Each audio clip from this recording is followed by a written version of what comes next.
Hi. Hi, everyone. How are you all? You know what? I said I would make a schedule and schedule streams and completely fucking forgot to do that? Yeah, Lamau. Ain't that fucking funny? I am not smart.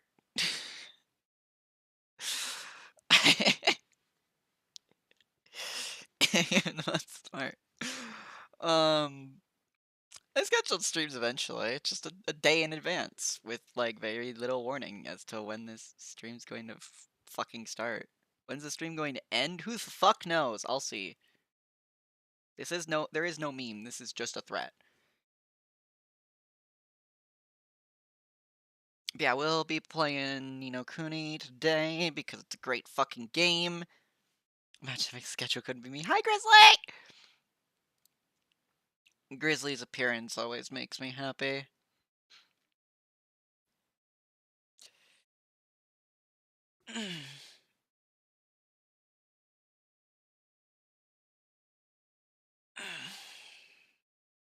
How is everyone today? How's everyone? I'm doing good. Before anyone asks me, I'm doing alright. Who is stalking Grizzly stalking? Apparently me. Stalking Grizzly is stalking me, apparently. My day was good until someone told me to end myself. Oof.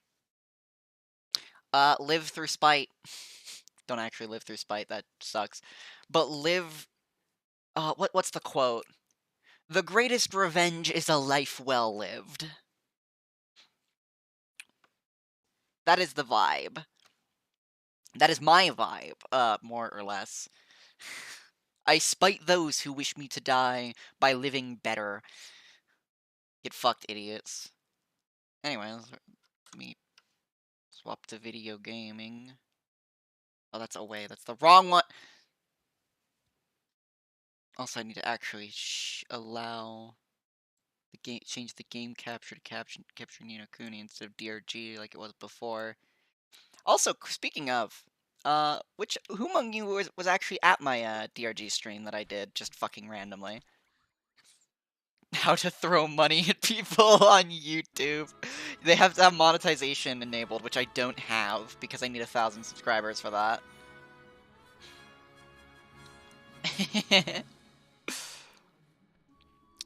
The way you would do that is with super chats, when that's maybe enabled eventually. Let's be honest, that's not gonna happen. No way would I have ever become remotely popular. VTubers are such an overly saturated thing. I was sleeping so I wasn't there, unfortunately. That's fair. That's fair. Sleeping is fair. But, so when last we left off in Ni no Kuni, we had just finished up in Ding Dong Dell, obtained a new wand, a few new spells, and were told to go south to the Golden Grove, to go to Alma Moon. We reached the Golden Grove, and weirdly enough, fairies aren't there like they should be. We also read the, second Tale of Wonder.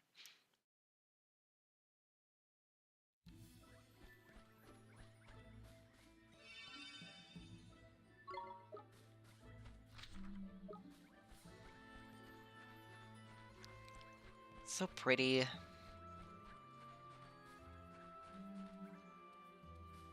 It's a spider. Hello.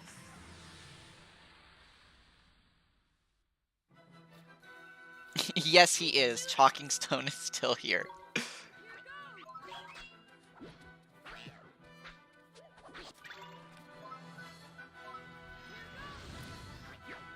There we go. I remembered a fire weakness at some point. Fireball will be very helpful here. Based. Hang on, chat. You want to see Talking Stone? You want to see Talking Stone? Or Telling Stone? There you go.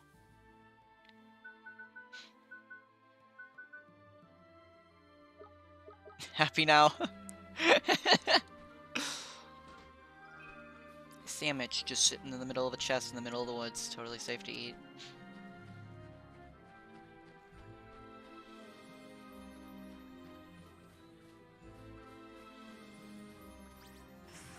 Static.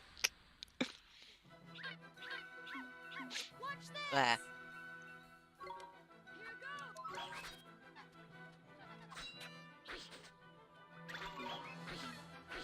Doink, doink, doink. Spin in circles.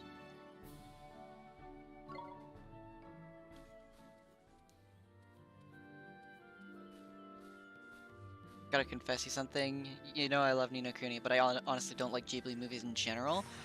I don't like all of them, but there's a lot of Ghibli movies that I adore.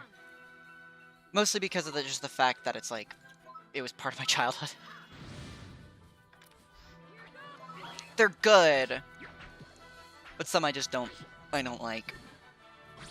And some I like probably purely because of nostalgia reasons, and I haven't watched them in years. I do understand that they have their own charm. Like, Ghibli movies have a sense of wonder and magic to them that others just kind of don't have. These giant mushrooms are blocking the way, Mr. Drippy. What should we do? What do you mean? Jump on the flipping things, of course. Huh? But won't they break? Nah, man, it'd take more than a slip of a lad of you landing on them to finish off these formidable fungi. You'll be fine. I sure hope so. I guess we don't have much choice, huh? Formidable fungi.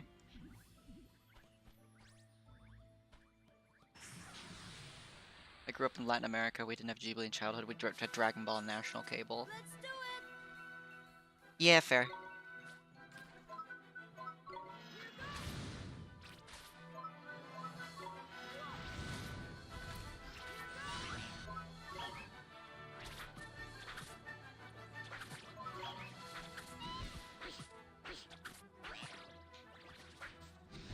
Stop attacking! Thank you. He's already dead! Let me grab the Glim, for fuck's sake. Even though we leveled up. As a British resident, we never had anime on TV in general. My first introduction to anime when I was younger was Pokemon. Was the Pokemon anime. I'm forgetting which generation it was. But saying which generation might date me, actually.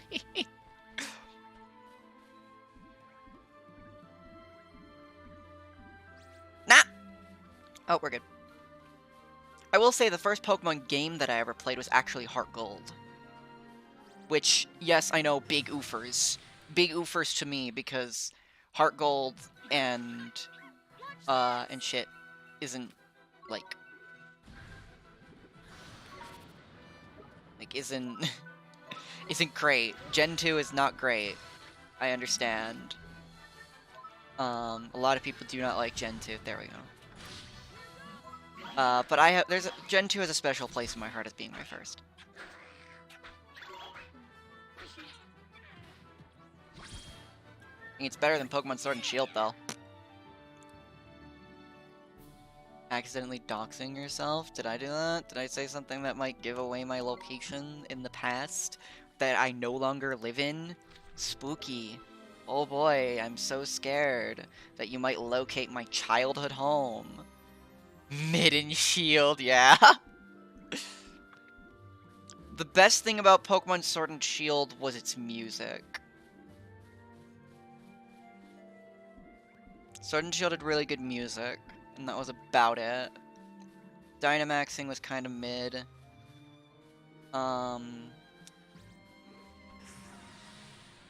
Yeah.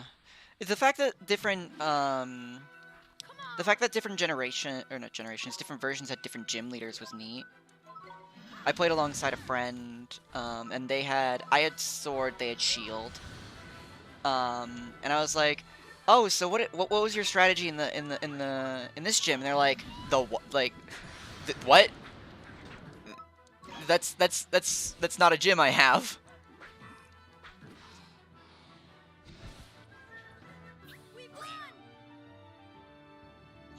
What are the ones? The fighting changes to a ghost, and the rock changes to a ice, right? That's what it is? I'm kind of blanking right now, but I thought that was neat because it made the generational not the generational, the type. What would you call it? The version? Version. That's what it's called. I'm an idiot. It makes the version difference a bit more interesting than just than just, hello, you have different Pokemons.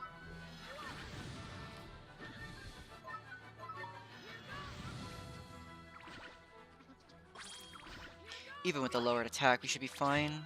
Well, yeah, that cuts my attack in half. Shield had Ice Mommy and Sword had Fighting Tomboy. I was so like, you guys, like, what?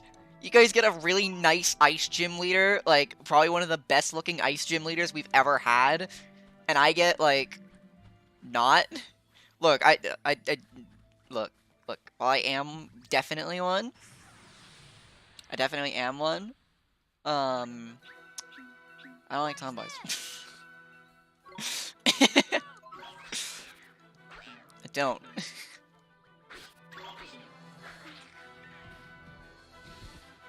Got discount Guy Fieri. Hey, don't talk shit about him. I actually liked him. He was great. Also, Rock Gym was fun. The Rock Gym was fun. Don't at me. Like, again, the best part about Sword and Shield were the gym leader fights. I enjoy the gym leader fights. I also... Honestly, I think my favorite Pokemon game is Black and White 1. Black and White 2 is really good, but I like Black and White 1 a lot. Gotta go. Bye-bye, trash. Take care.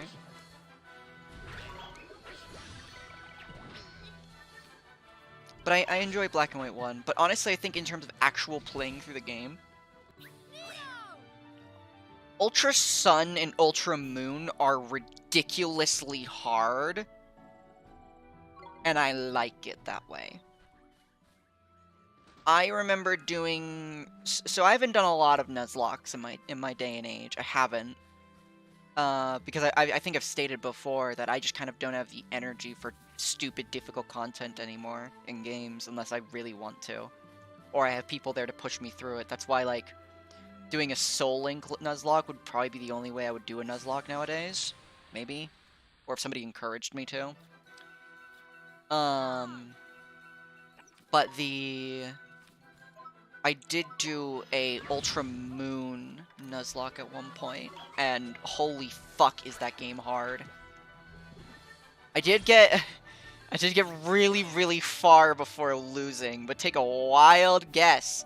Take a wild fucking guess, everyone, what I lost to in Ultra fucking Moon. Take a wild goddamn guess what got me.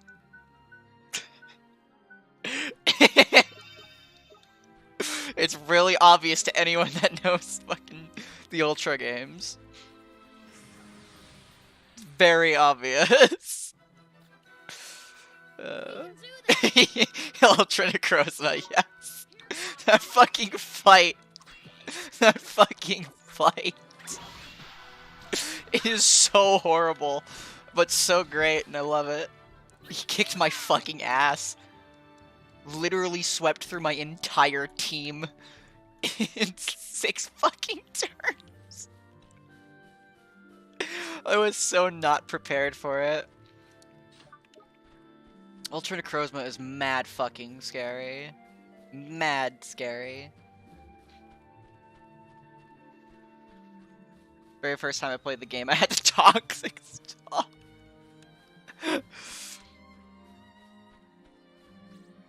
Funnily enough, I actually had to... So, Nuzlocks are really intimidating. Once you start doing them, though, like, you start learning, and you start learning how overpowered items are, like, holy fuck. But also... wrong fucking button. Also, another thing about Sun and Moon, and Ultra Sun and Moon. My first time playing through, Moon, not Ultra Moon, just Standard Moon, I got to the Elite Four, which is our boy. Like the quote-unquote champion, the final challenge is our boy. We know him. His fucking Snorlax! Can we talk about that? Can we talk about that fucking Snorlax? Just for a little bit? Because that thing fucking toasted me. I had a fucking ridiculously defensive, max, like, defense EVs, everything done right, Like, proper nature, sturdy fucking, Magnezone, and he still beat the shit out of my Magnezone. What was up with that fucking Snorlax? Can we talk about that? Because that thing was ridiculous. Like, the rest of his team was manageable, super manageable. It was just the Snorlax that just really hated life itself, I guess. Snorlax is scary in general. It's wild how scary Snorlax can be if you build them right, though.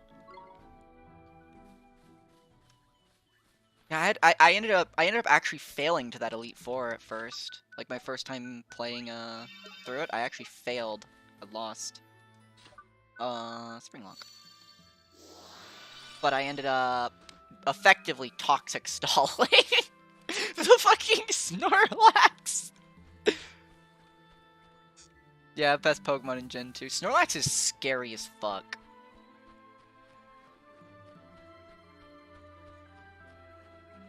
I had a Snorlax on one of my for fun competitive teams.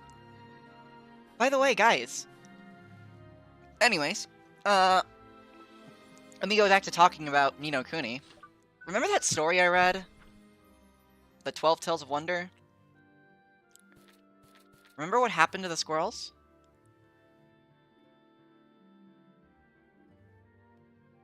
As the animals' cries rang out, the squirrels floated from their bodies as pure orbs of light. The black wolf and the gray bear watched in amazement as the orbs floated into a hollow in a tree, bringing it back to life.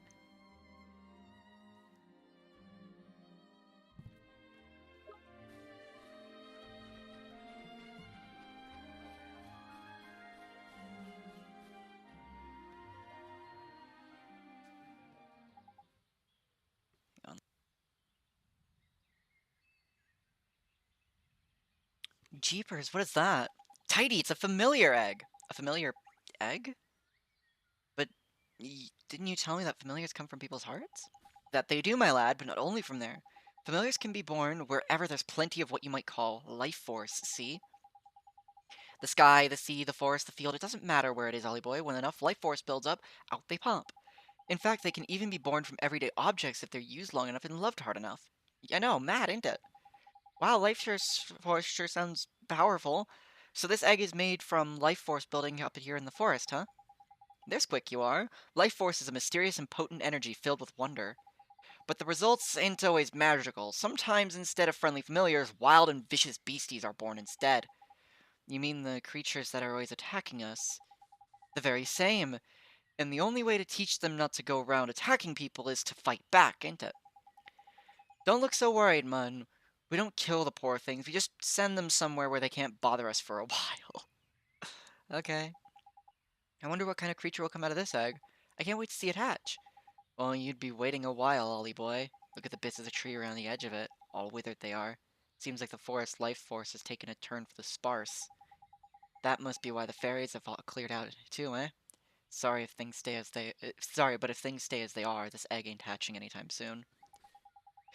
Gee, that's so sad. There must be something we can do, Mr. Drippy. There is indeed, Ollie boy, and it's right here in your hand. Do I have to spell it out? All you have to do is cast a spell that can unwither the withered bits. Restore them to the former glory, if you know what I mean. Sure, Mr. Drippy. Let me see. A spell that can restore withered branches to how they used to be. My nose is abruptly blocked. Stop being blocked. Bit better. Rewind's time for an object, restoring it to its former glory. Rejuvenate.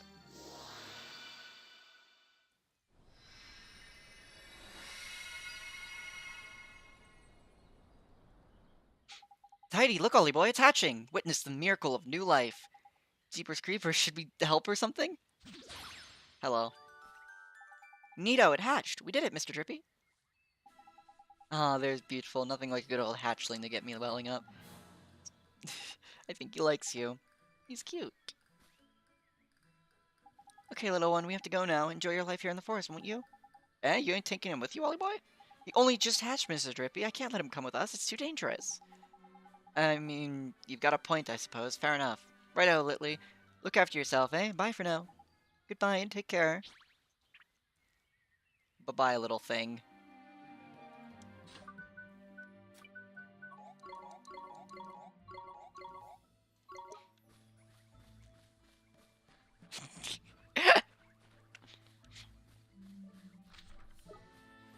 Actually, everyone, what in your opinion is the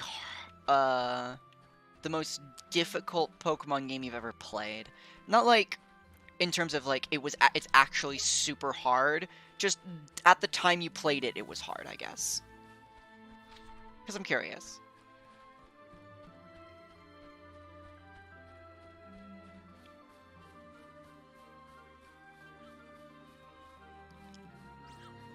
Because again, that one for me was honestly, Black and White 2 was really stupid difficult my first playthrough.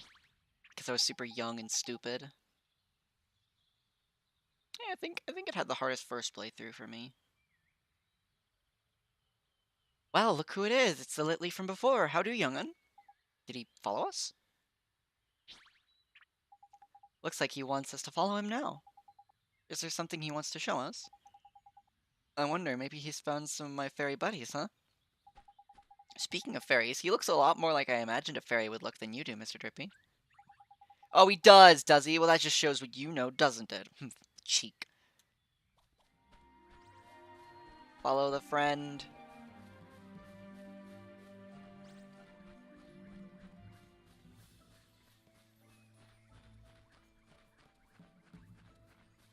Don't turn around. Don't turn around. Don't turn around. Damn it. Let's do it. Oh, I don't have any fucking MP right now.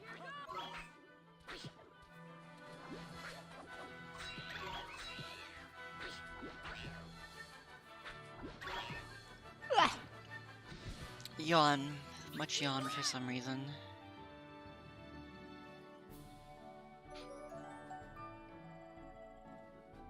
Oh, am I seeing...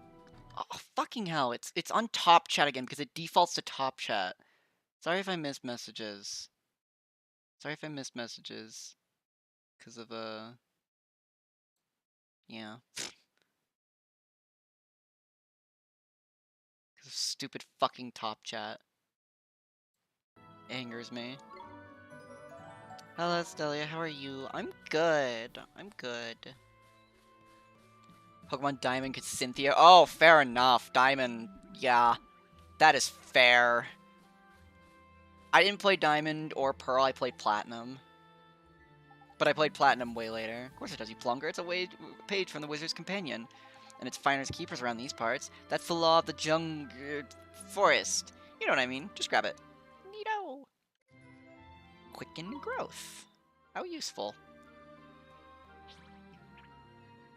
Thanks for showing us the way. What's that? He's saying he reckons he could be useful to you, Ollie boy. He wants to tag along on our journey, he does.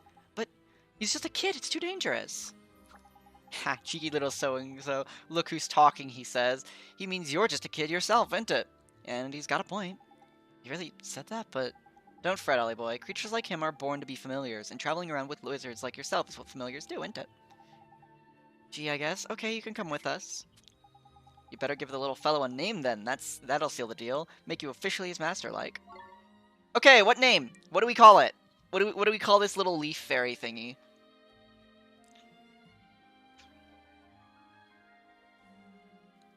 Give me a name. For fuck's sake, I'll kill you if you don't. Give me a name.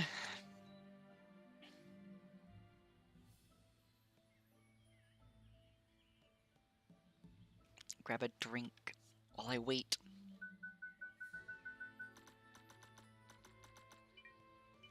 Cthulhu demon.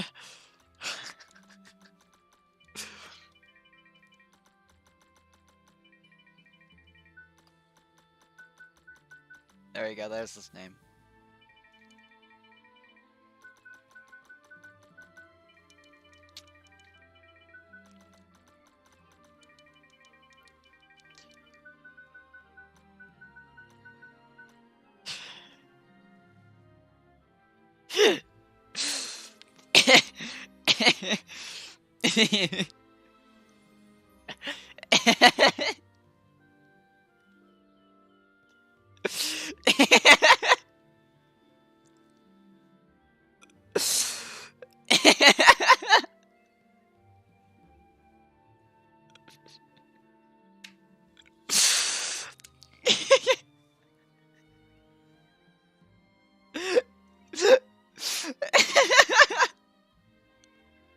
No. Why not? I'm just a little guy. I'm just a little guy.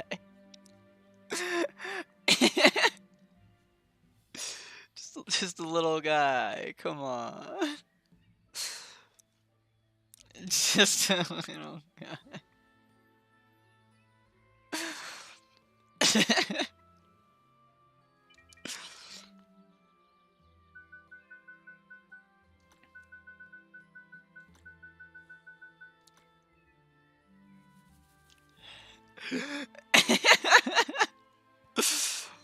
Don't make me throw money at you. No! Do not throw money at me. I don't even have my fucking Twitch account linked to my slobs anymore. So I wouldn't even see it if you fucking threw money at me on my on my Twitch or fucking stuff like that. I literally wouldn't see it. Anyways, I like the idea of calling him Demon because that's fucking amusing to me. So we're gonna call him Demon. No. You can just call him D. Big D! Ignore that. Demon. Actually, executive decision. Actually, no. Actually, I'll save that for later. Demon. I'll save Denim for later. I'll save Denim for later, because there is a cat familiar, and I like that familiar, and I will call that one Denim. That's 3 whole familiars, you know? Enter Dolly Boy. And look at that, this one can evade attacks and all. Evade, is that some kind of trick? Yeah, I suppose you could call it that. It's like defending, only you don't take any damage. The only thing is, this is proper quick, so you have to be a bit nifty with your timing. But then, you're getting pretty tasty with the old fighting lark, isn't it? In fact, I might as well let you in on another little trick of the trade while we're here. You know, what is it? Well, what it is, if you attack if you attack at the exact moment an enemy is attacking you, you'll hit it back with what is known as a counterattack. And if that works, your enemy will be so stunned, they'll just sit there and let you whack them even more. Tidy, eh? Ah, my voice is dying. You can tell when the perfect time to counterattack is because the attack bubble down in the corner will flash blue. Sounds a little complicated, but I'll do my best, Mr. Drippy.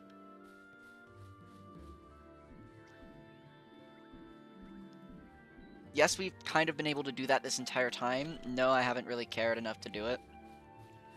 Royal Guard. No, I'm not going to play DMC. Ah! Right now. I'll play it later. At another point. Even though I'm bad at it. That's the wrong fucking thing. Let me demonstrate.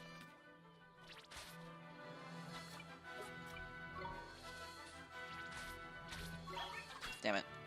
It's very tight ass fucking timing.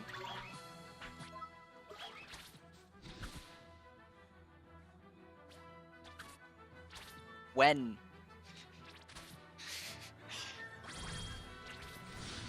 Video game, give me the fucking blink, whatever. Well, I guess we're gonna see what happens when a familiar runs out of stamina.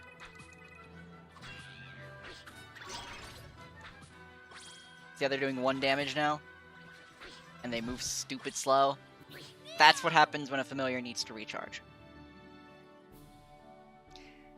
Whatever. It just literally wasn't flashing blue at all, so I couldn't fucking figure out the timing for this enemy. It's a bit fucky-wucky sometimes.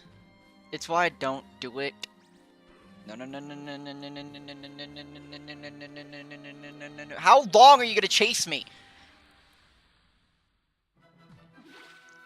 I just snapped my fucking neck by drinking. Amazing. Ain't that great? Probably should spell attack this. Not that man. Spell attack that man. Ow. I have received damage.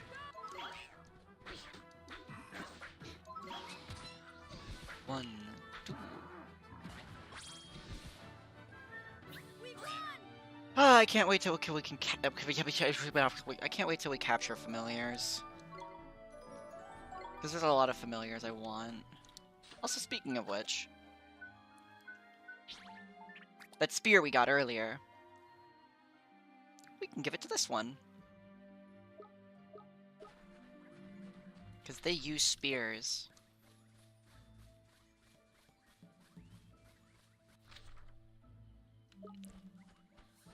Not with that quicken growth spell, though. Remember we saw those mushrooms that I didn't really go towards? No. Cease. See? Stop chasing me! Let's go!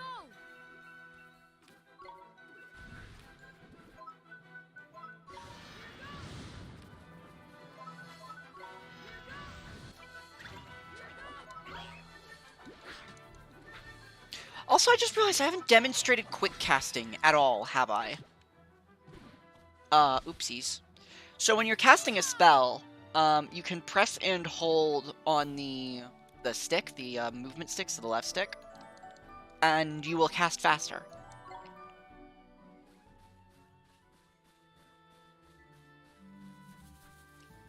Hold on a minute, I just had a brainwave. We can make these mushrooms grow with magic, isn't it?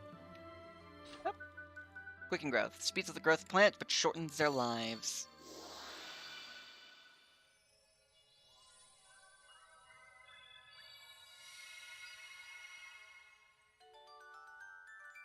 Nice.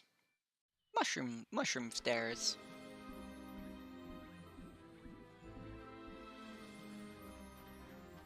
And that's a shortcut back.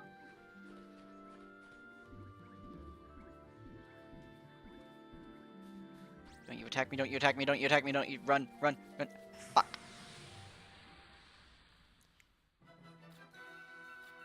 Come on! Stop fighting me. I just want to fucking leave.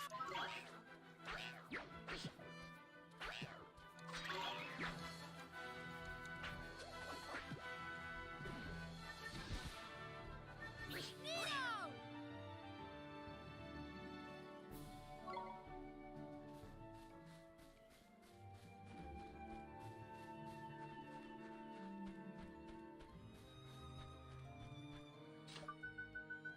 Quicken growth again.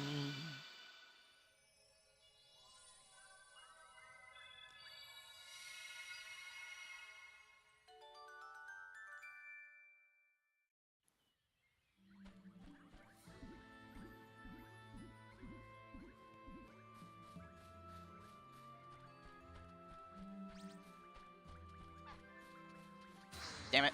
I thought I thought I could juke him. Well, this is the first time the enemies had the upper hand. Run away! Alright, beat him up. Kill him. Kill. Violence. Commit. Violence. We won! Chat's very quiet today. I guess because I'm not talking about anything in particular now that I think about it.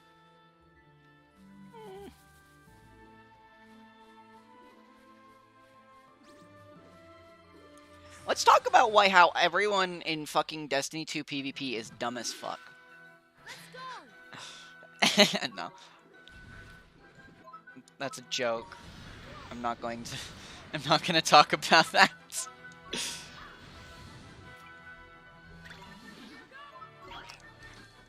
You act like that's actually quotable, and I haven't said much more, like, questionable shit in the past. Children are delicious. I don't know why people don't like children. They're a good source of food. We did it! What is the best way to cook a baby, everyone?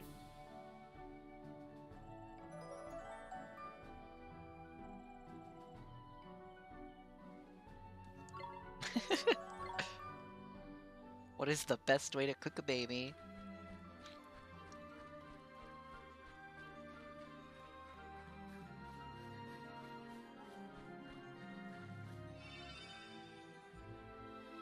For legal reasons, I don't know.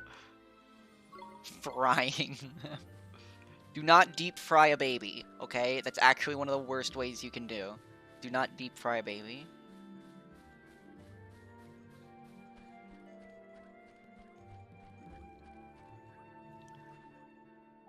Look, Mr. Drippy, it's a fountain.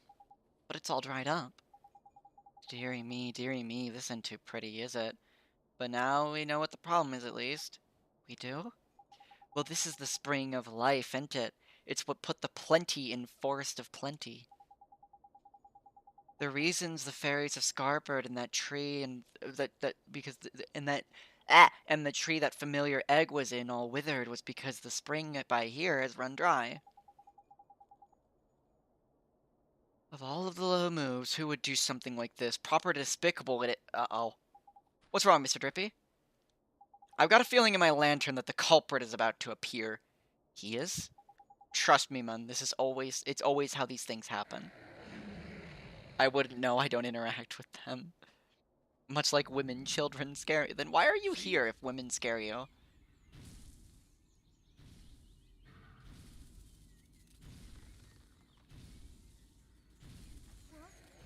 Oh! Jeepers! Gladiator. Guardian of the Golden Grove. Let's go!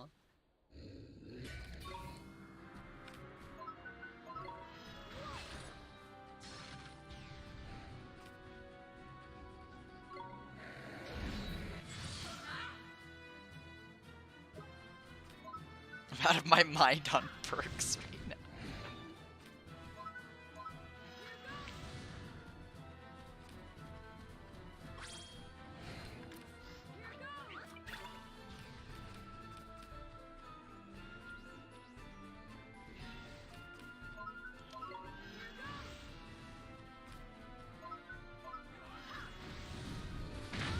Ow!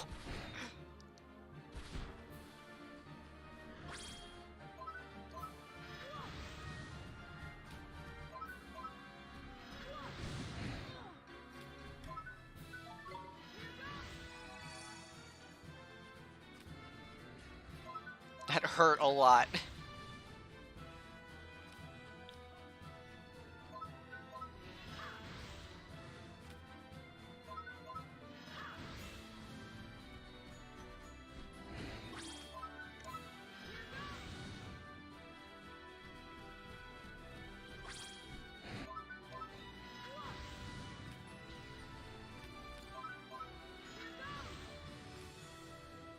Why is the boss theme legit, like, stupid good? I love it.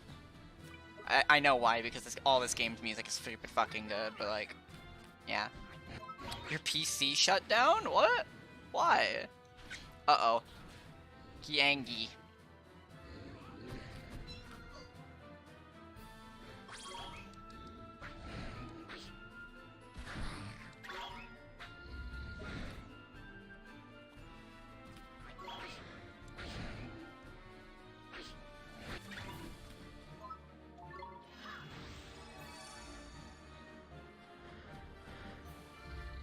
Drippy, get out of my way!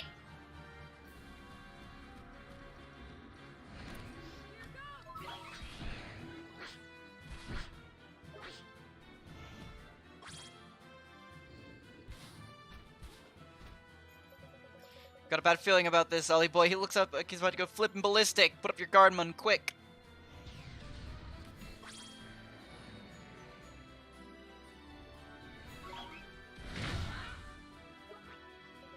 Oh, I know. Hold on a sec, Ollie boy. That was the most intimidating 5 damage I've ever seen. Doink.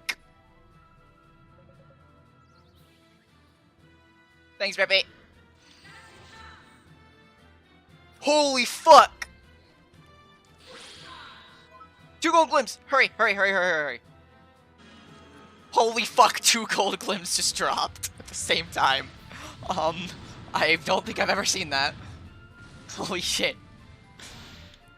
Grab it, grab it, grab it, grab it, grab it, grab it. Yes! Bye-bye. Thanks, Drippy. That's just about turning off without even saying, like, Misclick it. Oof. Yeah, fair. Oh no, he's going sicko mode. No, he's dead. He dead. We did it! He's dead as fuck.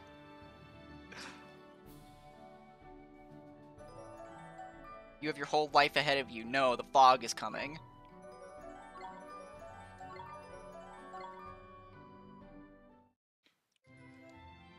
Then a page describing Gladiator. Gladiator.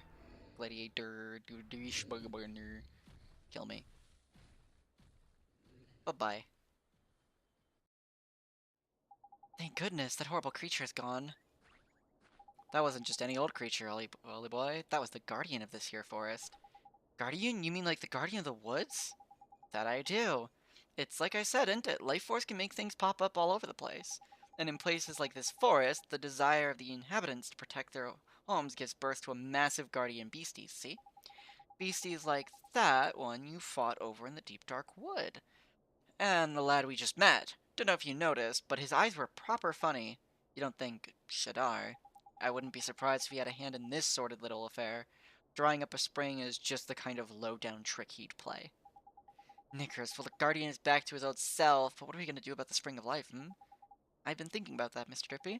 We healed the tree the egg was in with a spell, didn't we? Maybe we could use the same spell to restore the Spring of Life. There's clever of you, Ollie boy. Reckon some of my brains must be rubbing off on you. Give it a try, my lad. Alright, Mr. Drippy. I sure hope it works. Rejuvenate.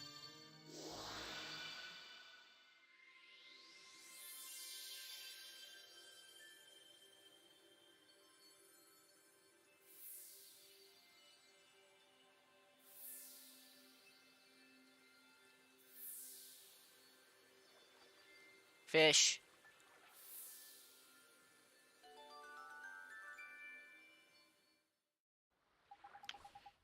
So this is the real Spring of Life. It's so pretty. It is indeed, and now the Guardian and the Spring are back to their normal selves. The fairies won't be far behind. Tidy. Nito, I sure hope we can meet some of the fairies next time we're here. Me too, Ollie boy, me too. Right, to Alma Moon. Yes, sir. The purity of the heart of the Spring of Life has unlocked a story in the Wizard's Companion. The Eighth Tale. That will be read at the end of this stream.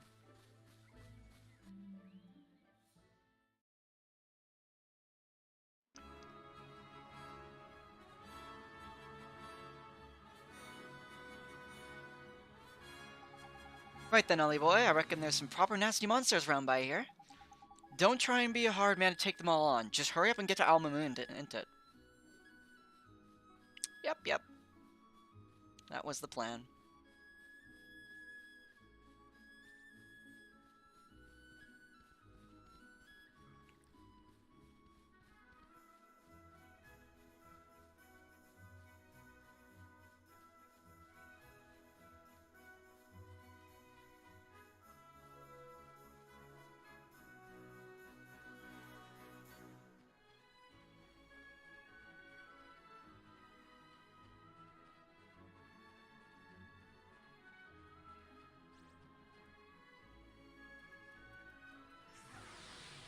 Oofers. Let's go! Clubber Cubs. These things are annoying as sin.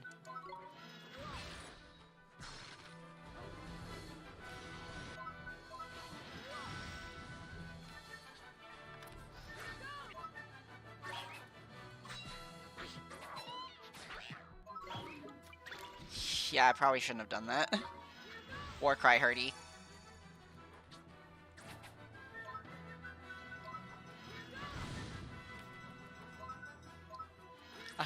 I look away for 30 seconds and suddenly you're in an actual desert. Yep.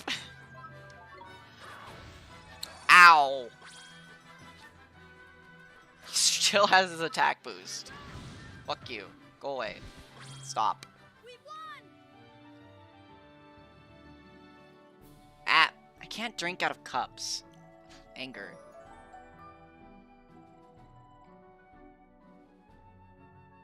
I have tea. Let me drink my tea, damn it.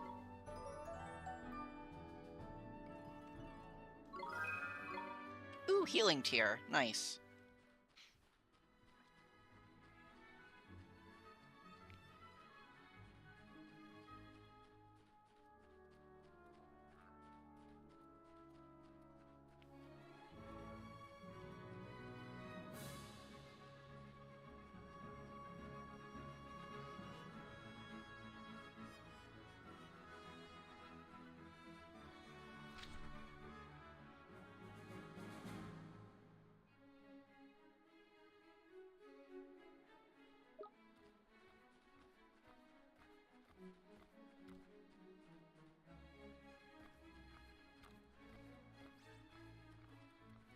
No, no, no, no, no, no, no, no.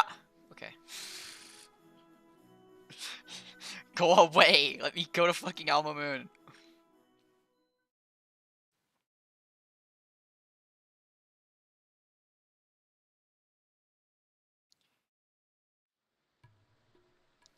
Welcome to Alma Moon, the court of the Khalifa.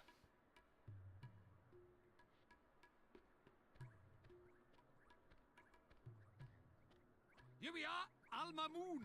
Beautiful. Mm-hmm. It's different from Ding Dong Dell, huh? Well, of course it flipping is. It's slap bang in the middle of the desert for a start. Mmm. What's that delicious smell? That's the babanas, innit? Babanas are what Alma Moon's famous for, see? You never eaten a fruit like it. Gorgeous they are. Tell you what, I'm starving. Fancy a babana split? Really? They're that good, huh? Wow. Too flipping right they are. This place was built on the babana trade. There's tasty fruit. Okay, let's try some. Before we go Babanas, though, we should really try and find this Rashad, isn't it? That's what we came here for, after all. You're right, we should ask around and find out if anybody knows him.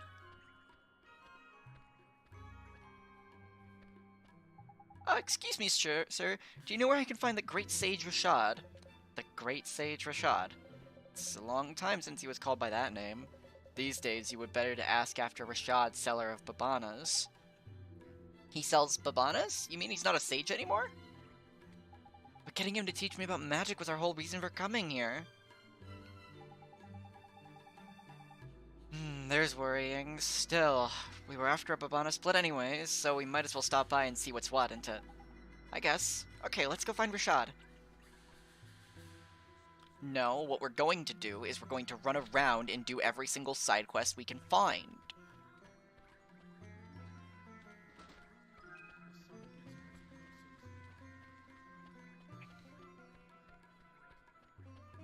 I'm the online friend. I need your organs.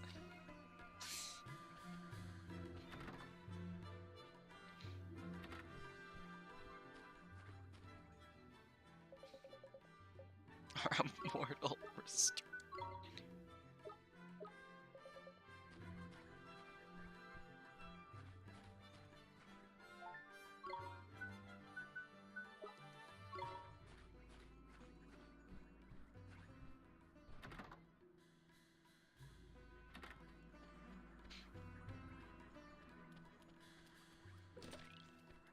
$20 guilders.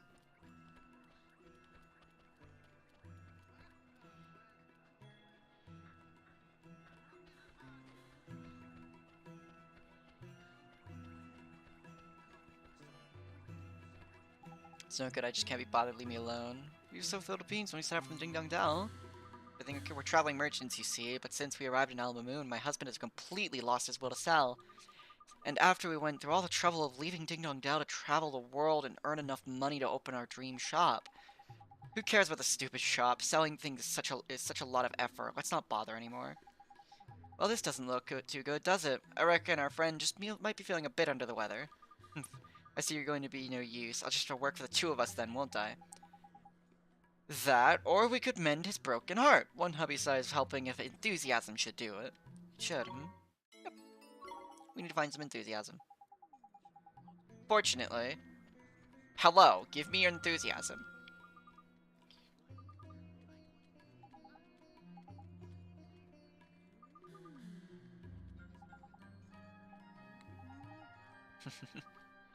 Yep, enthusiasm. Thank you.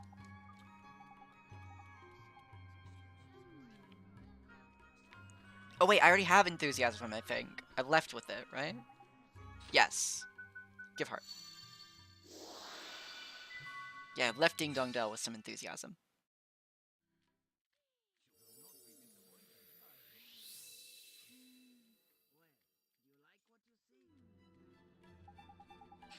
Where am I? What was I doing? Oh, that's it. We need to make enough money to open our dream shop. Let's get to work. Telling you're back to your old self, thank goodness. Sorry, my darling. Did I worry you? I'm so sorry. I'm better now. Let's get to work, shall we? Yep. Neato. We have cured a man of his lack of enthusiasm. Also, I'm going to yoink your enthusiasm. Thank you. Might as well have it while I do need it. Can we not talk about organ harvesting when I'm not playing RimWorld, guys? You'll have plenty of time to talk about organ harvesting when I play RimWorld.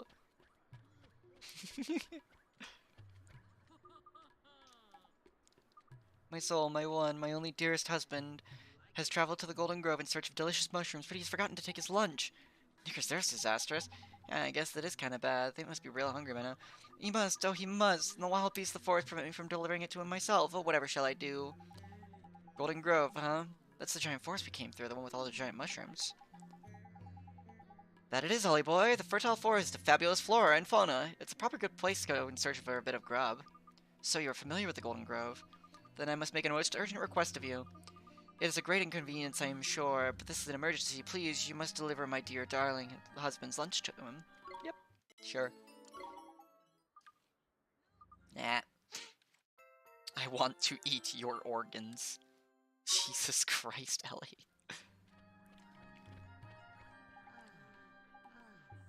Boneheads. Yep, kill boneheads. I have a crippling Genshin addiction. I wonder who might be lurking in the chat has a crippling Genshin addiction. Fucking weeb. Fucking dumbass weeaboo.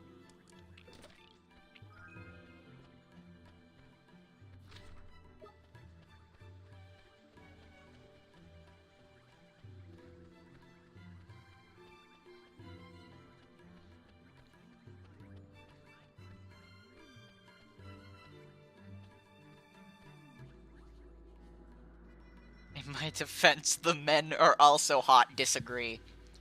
There is no man on the face of this earth that is even remotely attractive.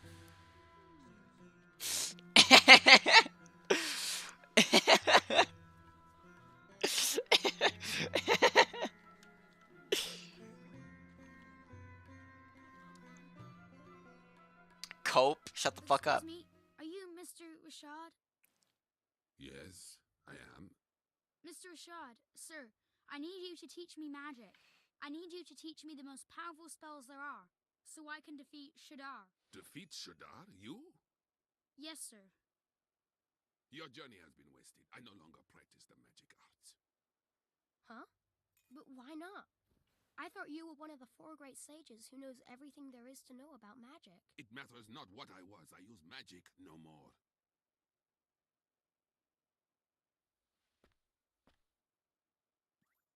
Is she... What do you want? Who are you? Jeepers. The poor thing's broken-hearted, looks like. Shadar stole a piece of her heart. It was my fault. I defied him, and to punish me, he did this. That is why I fight no longer. I cannot risk my child's life. I will not. We must accept our fate and live out our days in peace. Mr. Rashad, sir, you're wrong. She wouldn't want this. She's not in pain because a piece of her heart was stolen. It's because you gave up fighting. Because you gave up on everything. That's why she's in pain. You are sure of this? Yes, I am. I see. I see now that you would say anything to enlist my aid. Huh? Begone! Leave us in peace. You're making a mistake. I wasn't trying to... Well, Well, he wasn't wrong. It looks like Shaddar's stolen a part of the poor dab's heart. Then we have to help her. We have to make her heart whole again. Nah, looks like, I said. This is different. Huh? Her heart's not just broken, it's closed. Closed? What does that mean? It's like this, see? She's not just had a part of her heart stolen, she's closed it up tight too, to keep the rest safe like. So, before we can think about replacing what's missing, we'll have to open it back up again, innit? And how do we do that? We go to your world. If we find whoever she's connected to by there, we can work out what's going on with her by here. So, we head over your way and find her soulmate. Alright, let's do it. Righto, back to your world it is.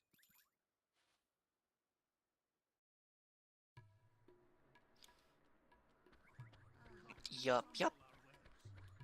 I'm gonna rest at the... Actually, should I do some side quests around here first before I go to Motorville? Maybe. Also, men are not hot. Men are mid. There's a reason why I'm like your other wife is and I will never love you.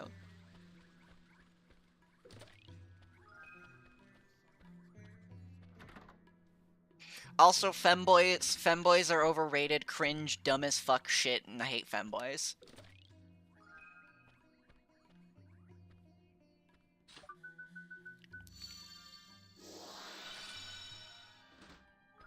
Get away from me, you dumbass bitch.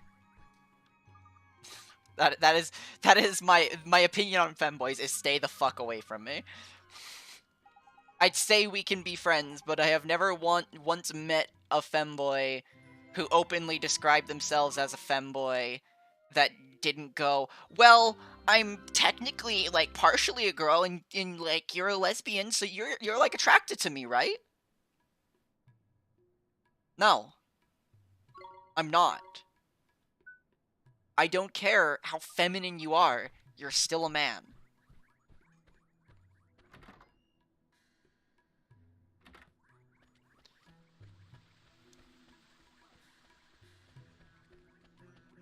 Maybe I've met a few femboys that are actually out there that don't, like, throw it in your face, like, oh, I'm femboy, and, like, they're not like that, but it's always the ones that, like, openly fucking describe themselves, repeat. It's not copium, shut the fuck up, actually. Shut the fuck up, you two. It's actually, like, a legitimate thing of, like, I just don't like them because I've never interacted with one that... It's a similar reason that I don't really like people that make being gay their entire identity. I've never once met a person who introduced themselves as, hello, this is my name, I'm gay. That wasn't fucking irritating. Like, I've never...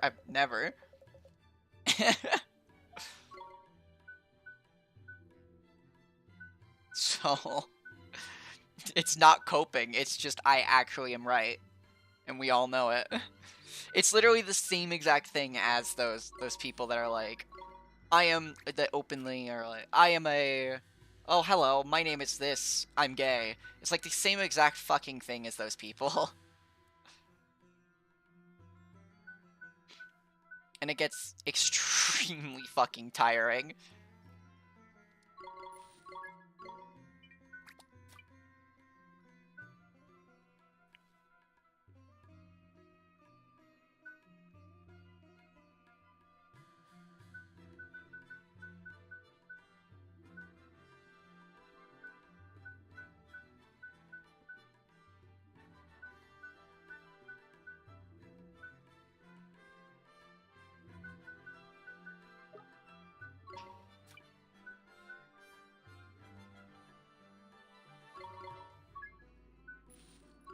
Like, I have my reasons for disliking people.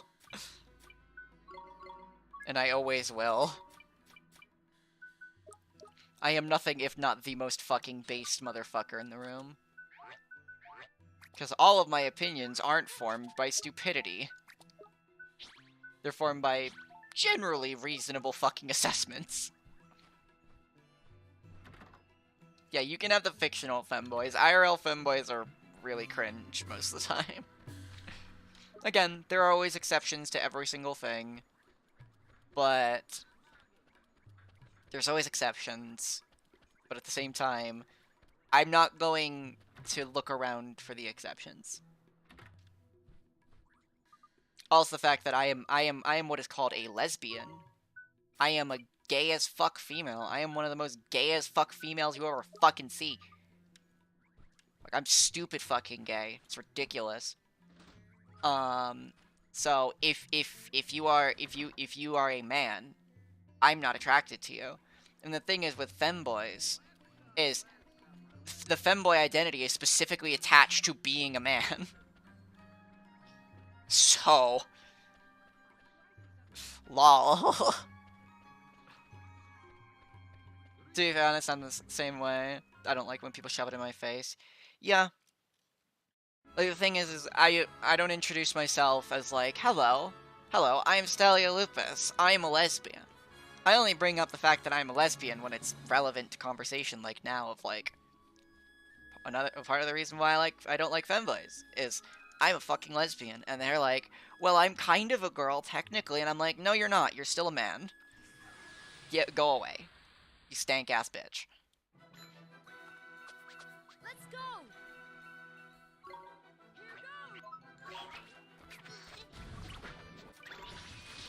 Ow. When did I become full lesbian? When I realized that men are shit.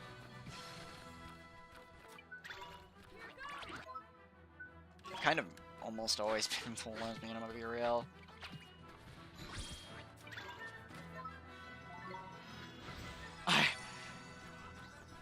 IRL femboys try not to harass lesbians. It's impossible. Don't you yikes me about my fucking sexual orientation. Or we will have a problem. You are allowed to remain. Do not make me change that. Am I clear? Honestly, it's just men try not to harass lesbian challenge impossible, as well as women try not to harass gay men challenge impossible. Like, it's literally, like, if you are gay, homosexual in some way, you're gonna be harassed by straight people. You're gonna be harassed by straight people. Doesn't matter. You're just gonna. It's just gonna happen. And this is not me being like, I hate straight people. I don't. Trust me. I do not care about your fucking sexual orientation. I do not. But it is very much a thing of, there are spaces intended specifically for, like, lesbians, for example, and it's like, there will be straight, usually men. I'm gonna be real. Chief. It's usually men doing it, but girls can do it too. That will go into that space going, oh, this is where all the girls hang out. It's like, yes, because it's away from your dumbass. Leave before I shoot you. I targeted this one. There we go.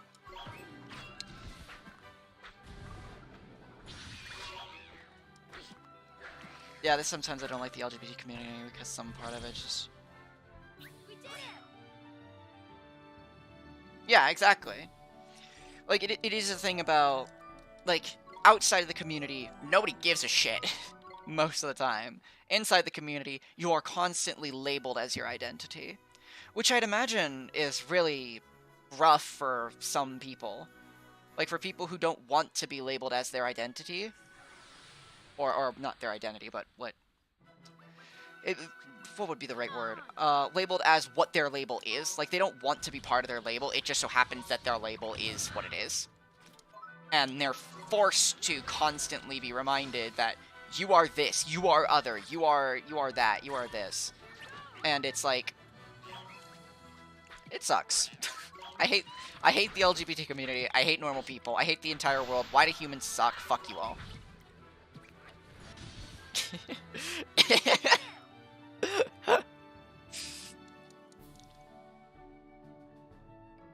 Leave me alone. Let me be gay in peace.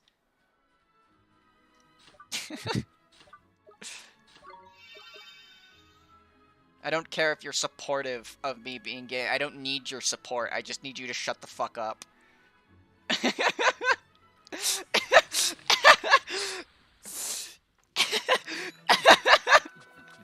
go! I don't need your support. I just need you to shut the fuck up. My relation with, like, pretty much any community on the internet in, like, a singular sentence.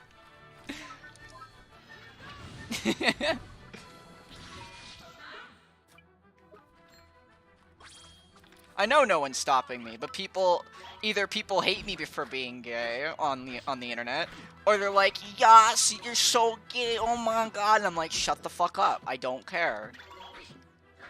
Leave me alone. I know you can't get a girlfriend, but no, you cannot live vicariously through me.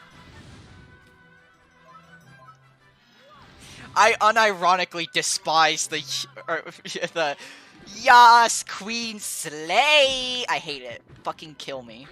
Literally kill me. Every time somebody fucking says that, I want to take a goddamn 45 ACP straight to the goddamn forehead. The only community I belong to is the grilling community.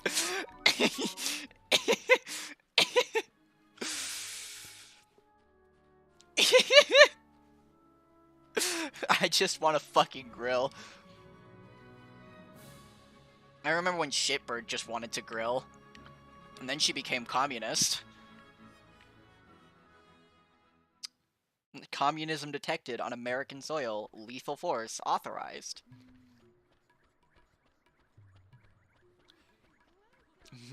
Maidenless behavior. Honestly, like, the most maidenless behavior in the entire world are the people who are, like, really obsessed with other people's relationships. Like, oh, how's this been? How's this? How that? How this? What did you do with them? Oh, you went on a date with them? What happened? It's like, shut the fuck up. Like, you don't need to know. It's not your relationship. Why are you asking? And it's usually like the fucking bitchless people that do it. It's typically the people, and the thing is, I'm not saying single people because they're okay. Let me drop a okay. Why are you a commie? Why are you unironically a commie? And it's not nosy people. It's people who want to vicariously, like, fill out their relationship fantasies through you. That's what they are. But there is a difference between a single person and a bitchless person. Also, communists and socialists are different fucking things. Anyways, there is a huge difference between a single person who isn't in a relationship but wants to be in a relationship and a bitchless person. There's a difference. Or maidenless or no bitch, whatever, the beam. And the thing is, the thing is, the thing is, that, single people generally, while they want to be in a relationship, they're not desperately seeking a relationship. They're not desperately seeking that kind of, like, affection. They want it, obviously. Everyone wants affection and a partner in life. Well, not everyone, but a lot of people want affection and a partner in life. There are aromantic and asexual people and people who don't feel those sort of feelings, and that's fine. But generally, those people still want friends and, like, connections, generally. Everyone's different. But for the most part, humans like connections. Humans love connections. Humans love to be with other humans. That's, like, humans are a social thing. They're social creatures. But the thing is that there are people who are so fucking lonely and so desperate in seeking these sort of connections that they end up going into bitchless behavior, which is things like vicariously like fulfilling your relationship through other people's relationships by being stupid fucking nosy, being stupid fucking jealous all the time over literally anyone, i.e. nice guy behavior, or incel behavior if it really gets that bad, because there's a difference between a nice guy and an incel. There is. Nice guys tend to be like, oh, she should be with me. Incels relish in the suffering of women, usually. I know there can be female incels, but generally incel refers to male incels, femcel refers to female incels, and femcels and incels are very different in behavior. But I blame the internet entirely for these kinds of behaviors cropping up. I blame it 100%. Hi, Rose. I'm talking about bitchless behavior. But there is a difference between a person who is single and a person who is bitchless.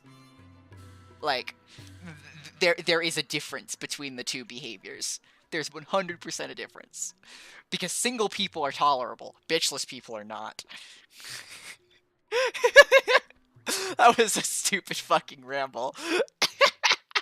And I probably said bitchless enough times to just immediately yeet any monetization if I had it.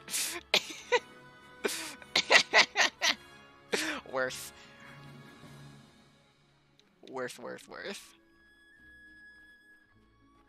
Also, don't fucking clip that bullshit. Do not clip my stupid fucking ramble on bitchless behavior. Let's do it! Hello, Floret. Hello, Floret. Hello, Floret. I pop into this conversation. I love it. Oh no. Oh no. Oh no. Ow. Ow. Ow. Too late. Damn it. However, calling people maidenless is very funny. Yes, but also there's a difference between maidenless and bitchless. Maidenless is a meme. Bitchless is not.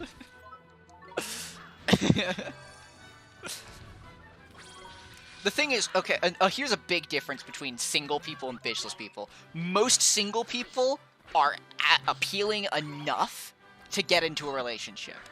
Bitchless people are not. Bitchless people have very little appeal because of their behavior.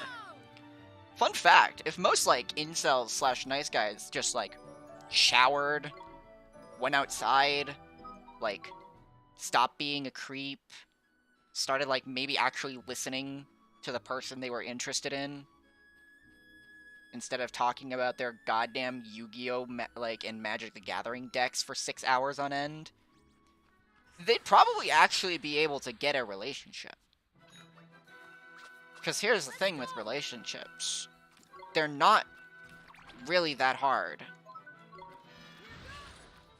Stop playing League of Legends, yeah. Like, it's not that hard to get into a relationship. Let me give you all a bit of advice. And it's very simple advice. Okay? Okay? Okay? You already received, like, the biggest bit of advice you'll ever hear in your entire life? Stop thinking about yourself. Stop. If you want to get with someone, stop thinking about yourself.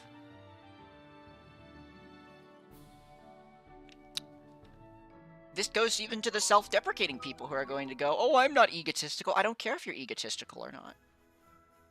I don't. Because that's not the issue here. Stop talking about yourself. Of course, talk about yourself at least a little bit. Because that's how people get interested in you. You talk about yourself and they learn about you and they, like, get connections. Yeah. Stop talking about yourself. Stop thinking about yourself. Think about them. Talk about them. Learn about them. That's how it works. People like attention. Like, people like attention. And so when they receive it, they tend to like you more. They also tend to reciprocate the fact that you are giving them attention. And so tend to they tend to, in turn, give you attention. Because they want to give you attention. And they want to be around you. And they want to talk to you. And believe it or not, that's how most relationships end up being. Especially online ones, like most of you fucking basement-dwelling goblins will have.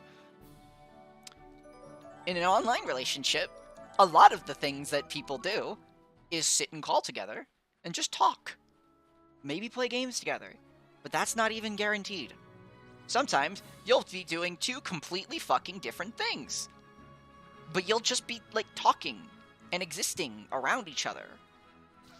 Because that's how, like, a lot of relationships work. This doesn't even just apply to, like, romantic relationships, by the way. This also applies to, like, friendships, too. A good way to, like, be friends with someone is to, like, talk with them and be interested in what they're interested in. This is why, like, mutual interests are super important for any kind of, like, emotional connection with another human being. It's funny, because not all of this is common goddamn knowledge to some people. They just assume that there's, like, this fucking hidden conspiracy in the world to, like, set them up for failure, and so obviously they can't do no wrong, when in reality, they're just dumbass bitches. Like, they're just stupid. And here's the thing. This relates to my one core bit of advice when it comes to making friends or getting in a relationship. Stop thinking about yourself. Stop. Stop thinking that the world is out to get you. Stop thinking that you're not worth it. And stop thinking about yourself. At least as much. Think about yourself a little bit, obviously. Never stop thinking about yourself at least a little bit. You are the most important person in your life. But if you actively want to get with someone or be friends with someone, stop thinking about yourself as much. Just stop. It's really that simple.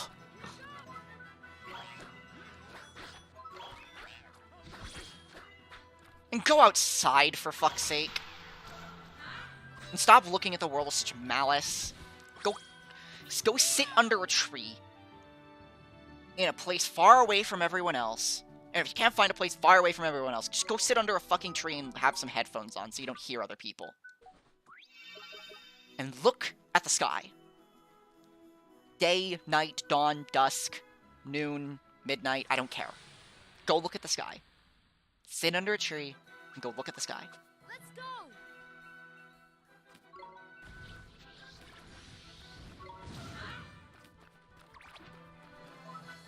I know that a lot of people don't believe in religion or the like, and I know that religion is a sensitive topic, and I'm pagan, I'm very spiritual as well. But here's the thing, even if you're atheist, try to seek out some form of spirituality of some sort. Even if it's just meditation, because even if you're not seeking some sort of spiritual enlightenment, meditation can help. We did it! You can. Just sitting there in a state and just thinking.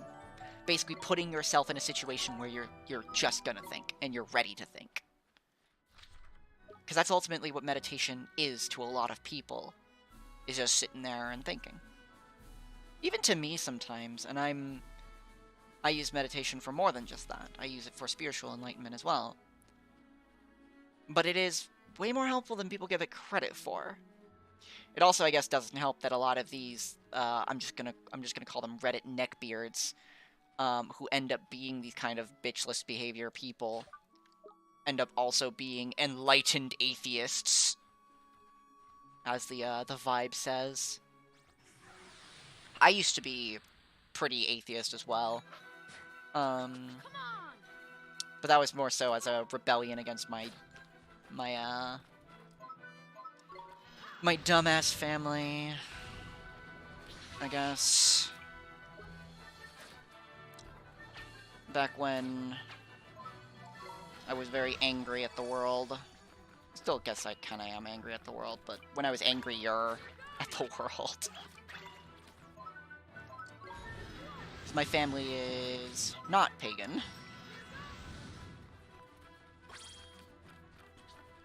But I still remember, like, oh, like, you believe in anything you want. Just not Wicca. Just not Wicca. Oh god, just not Wicca. Laughs in witch. We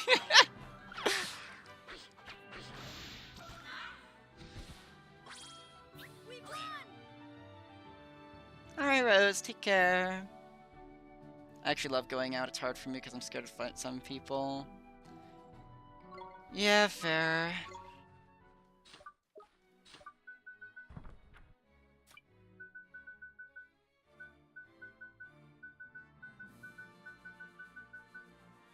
There we go. Very a lot of Christians and say stupid arguments, and fair enough.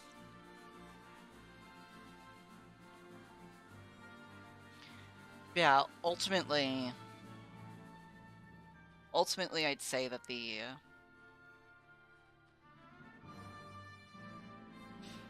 most important bit of advice I can literally give any person on this planet is just go outside and sit under a tree for a bit. Look at the sky, look at the leaves. Just go out into nature. Because a lot of people live in cities. And I know it's hard to get out into nature when you live in a city. But make some time to go outside into nature. I know most people don't like it. Like, a lot of people are like, ew, dirt, grass, animals, ew. But it really helps being away from everything for a bit. And the best way to do that is just by going out into nature. It just kind of is. Watch this! Not even just vitamin D, even going outside at night. I know that's kind of dangerous in a lot of areas. But even just feeling fresh air. I did say touch grass. Because unironically, go outside and touching grass is a good idea. There's a reason why people say it. It's because it insults the people who don't fucking do it. The people that don't fucking do it tend to be most irritating people on the internet. Chronically online is a fucking condition. I'm gonna be honest with you. It's terrible. Like, if you're chronically online, that's an issue. I know, I'm a fucking video game streamer. Lamau. I know that... I know me saying, like, chronically online bullshit is bad is kind of like, you know, pot calling the kettle black, but...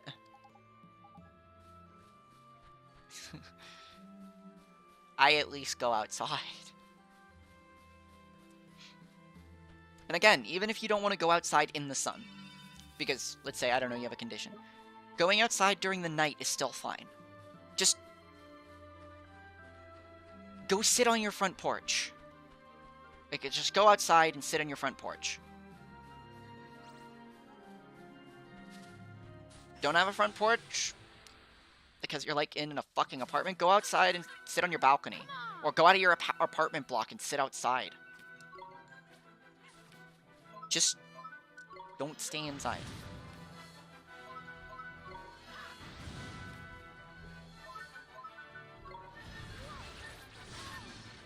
And you can go outside at night. You don't have to do it during the day. Because I know many people are like... I know so many people who I've told this advice to, and they're like, oh, but I stay up super late. I can't go outside. And I'm like, there is no rule stating that you can't go outside. Unless there's some wild thing and there's a curfew in place. Like, no. Cease. Stop making excuses.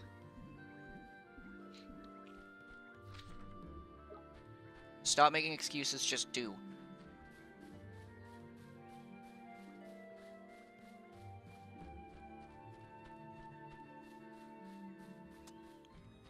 Graphics of outside are crazy good.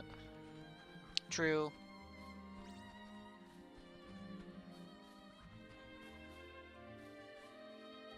It's a giant ball of gas, 93 million miles away with the sole purpose of giving life. It's actually plasma instead of gas, I think. I think the sun is mostly plasma instead of gas. But, yeah, basically.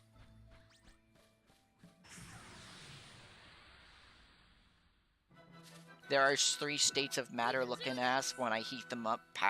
Heat them up. Wow. I can't even finish that joke. I'm stupid.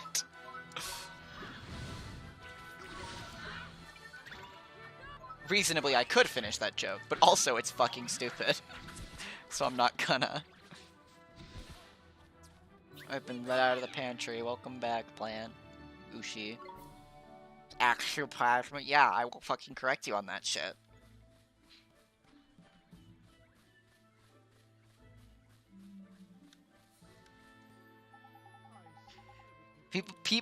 People responding with the nerd emoji when they get corrected when they're actually just wrong.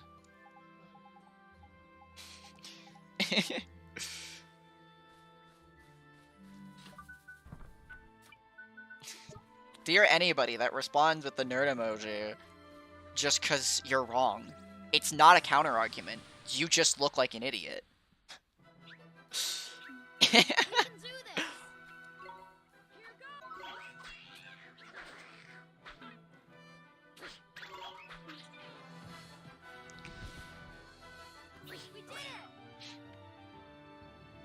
Inspecting your post, it looks like it is different from mine. Let me tell you something. I am the baseline for opinions. Any opinion I have is objectively correct. And guess what? You happen to have a wrong one.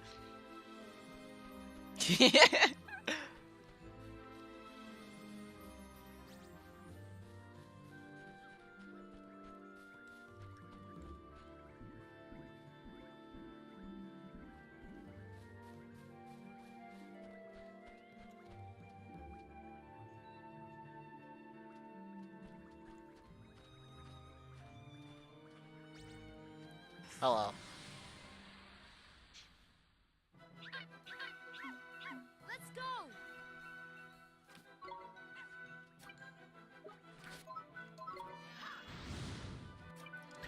Don't worry, I'm fully aware of my idiotness. Oof. Mood. Mostly. We won.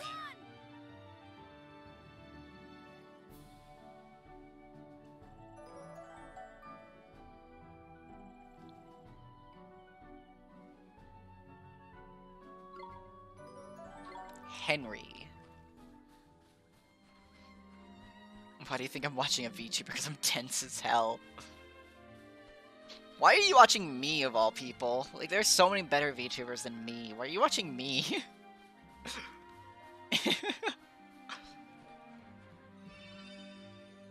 These VTubers are better models than me, better voices than me, who are more entertaining than me, and here I am, giving you fucking life advice. It reminds me of a fucking thing I said. It reminds me of a thing I said before, and I'm going to get quoted on this the moment I fucking say it again. And that is this. I am not your mommy. I'm not capable of being your mommy, but I am tired enough to be your mother.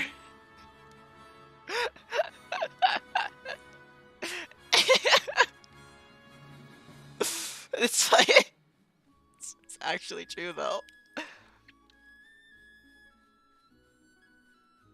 Like I unironically give life advice, and I talk about like the shit I've been through, and I try and give advice to my dumbass chat, and I'm exhausted because the majority of VTubers' voices give me tinnitus. What? What? Is it because they're all higher pitched than mine? Because mine's not that low, is it?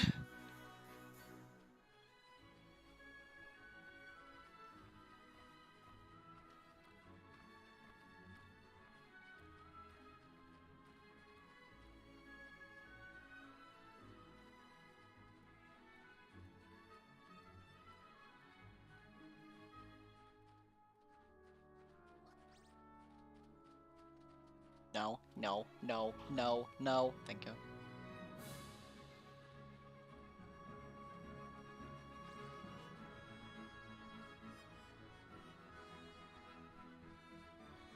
Dog whistle levels are high for some. I mean, I played in band with a piccolo right next to my goddamn ear half the time. So I guess I probably have completely broken eardrums to the point of it doesn't fucking matter for me.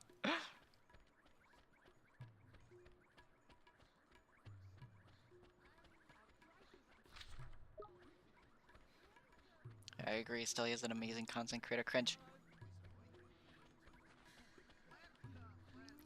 I've streamed like 4 times now.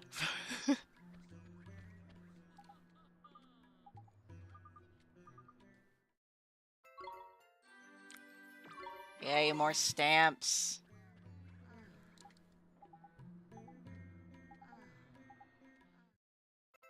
Your drumless behavior.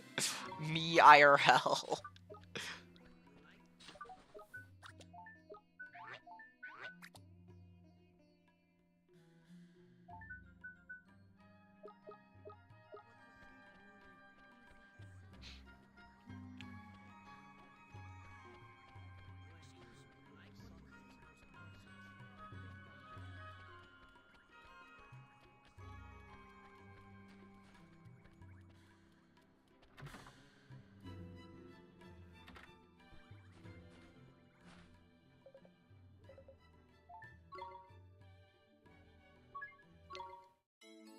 Neat, that'll be useful. Claim merit rewards. Sure.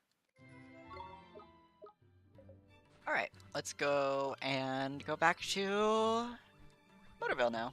And actually go find and bother to progress the main quest. Look, side quests are more important because they give me stamps.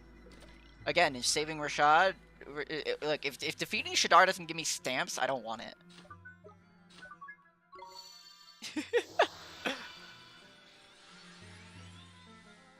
This man just saw me vanish.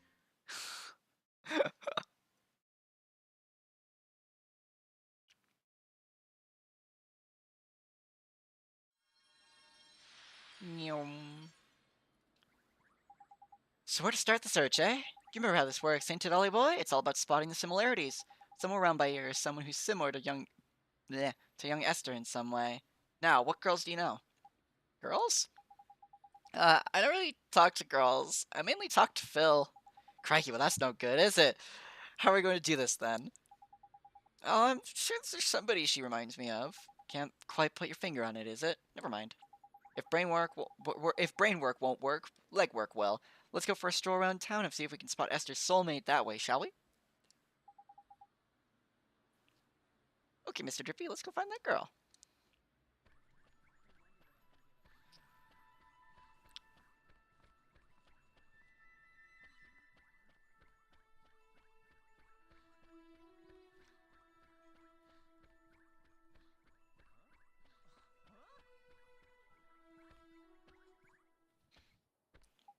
Hey, I just thought...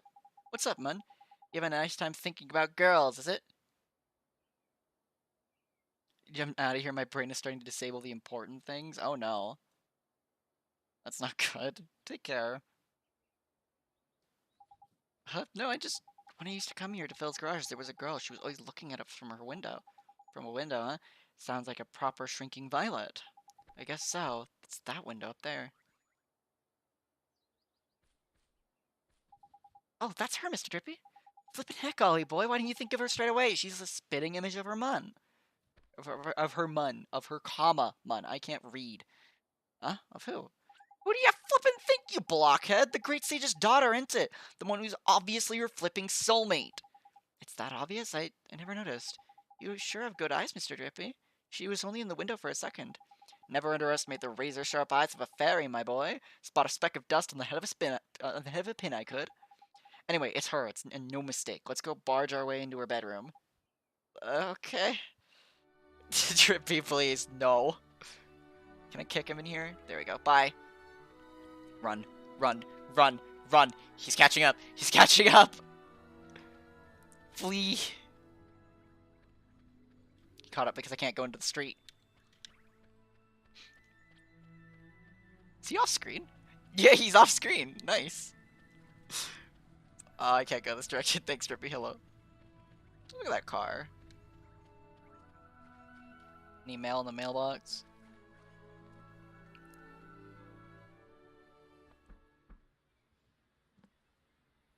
Hmm? It's no good. There's no answer. Something the matter, dear? There's nobody home, you know. I need to speak to the girl who lives here. You're a friend of Myrtle's. Oh, you poor dear. You must be awfully worried about her. Huh? Oh my, you haven't heard? Well, just between you and I, things haven't been going so well for Myrtle's family lately. How come? Her father works every hour of every single day, nothing but work, work, work. He's never at home anymore.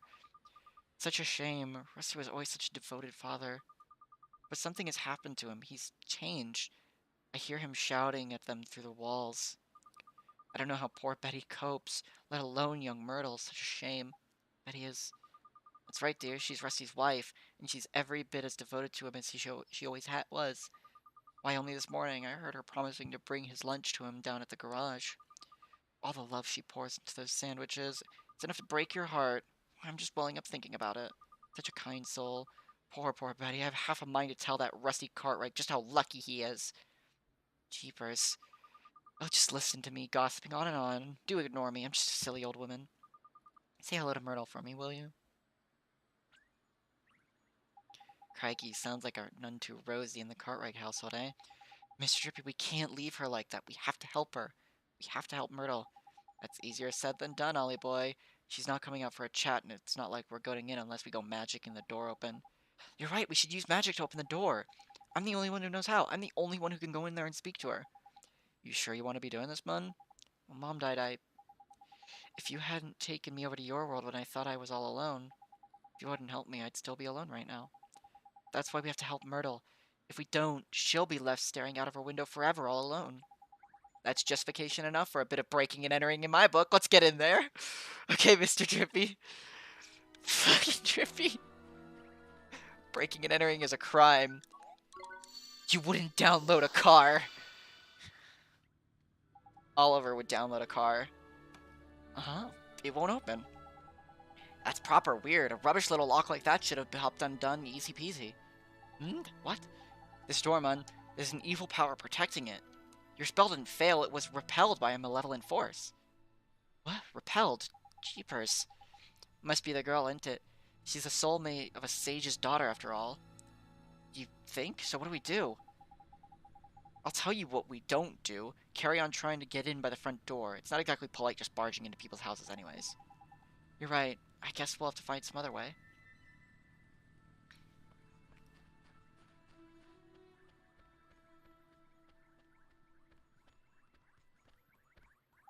That was... P, maybe. Hey, maybe. What's going on, Ollie boy? Maybe P knows something. What the flippin' heck is going on? Doggo! There's a doggo! Doggo! I don't have a spell to speak to the doggo, but it's a doggo. Look at the doggo. Doggo, doggo, doggo, doggo, doggo, doggo, doggo, doggo, doggo, doggo, doggo, doggo, doggo, doggo, doggo. Dogs are better than people. They are precious things to never be tarnished. We love doggos.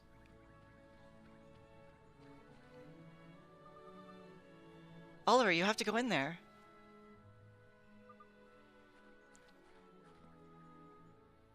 It's open. How the flip? Did you do another spell on it or something?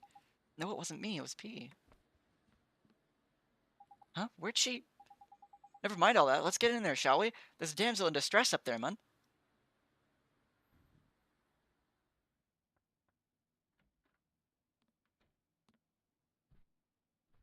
Who are you? My name's Oliver. Don't worry, I'm not crazy. I'm a kid from right here in Motorville. Just like you. I know. I've seen you. You have? I'm sick. I can't leave this room. If I go outside, it hurts. So all I can do is look out at the world from my window. That's why they call her Stary Mary. Shh! Don't worry, man. No one can hear me by here. I can talk as loud as I want. Yes, that's why they call me Stary Mary. Huh? Crikey, can she hear me? That's what they call me around here. But you knew that already, huh? I bet you think I'm weird, don't you? No, I don't. It's okay. I don't mind. You should go before my father comes home. Oi, come here a sec. This is proper weird. I've looked as hard as I know how, but she doesn't seem sick at all. She's as fit as a fiddle, in fact. You mean you can tell? I'm Lord High Lord of the Fairies, and of course I can tell. So what is wrong with her? Well, whatever sickness she had might be gone, but something still got a hold over the poor dab. What is it? Oh, nothing. I'm gonna come see you again. Okay, Myrtle? Huh? Well, if you can't leave your room, I'll come to you instead. That way we can be friends. How does that sound? Oliver. You can't. Huh? My father won't allow it. You should leave. But Myrtle...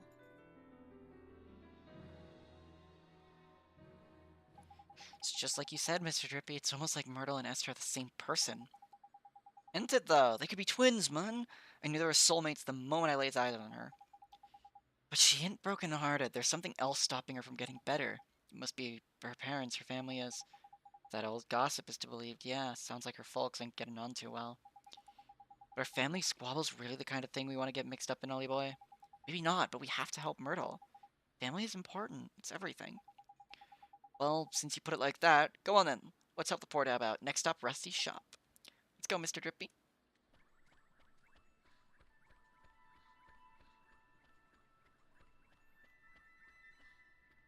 I wonder how everyone thinks about me walking around with a cape.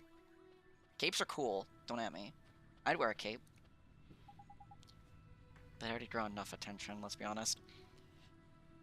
This here must be Rusty's garage. I got a bad feeling in my lantern about this. You best make sure you're good and ready before you go in.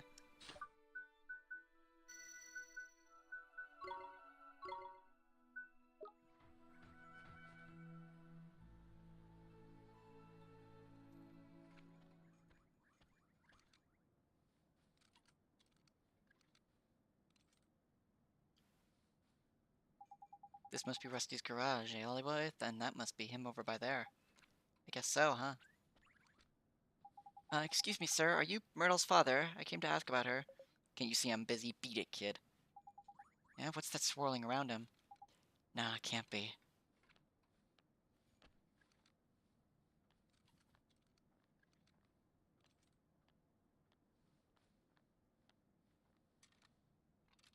Honey, I brought your lunch.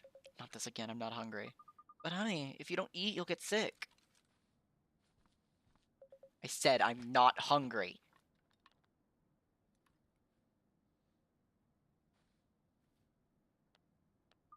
Okay, honey, just look after yourself, please.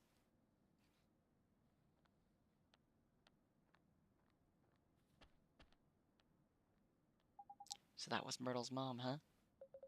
You two, get out of here before I throw you out. But sir, we... Crikey, look at those eyes. Broken as heck his heart is. He's heartbroken, but he's not from your world, Mr. Drippy.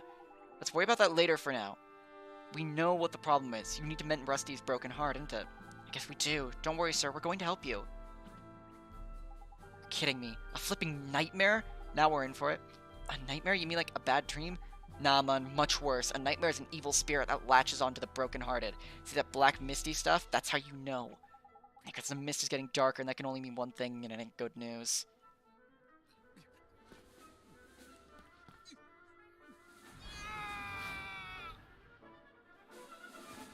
Hello.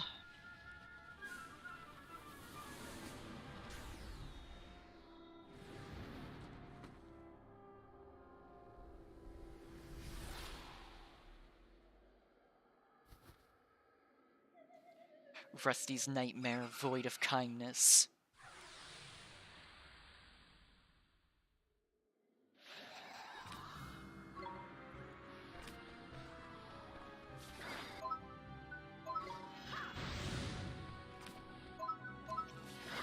Ow. Nightmares are really fast. Really fast, and they do decent chunks of damage, and they usually specialize in some form of elemental stuff. Well, status stuff. They usually do... They do a lot of status effects. All of their magic is dark magic, effectively. So if you have any creature that's resistant to it, go ahead and use it.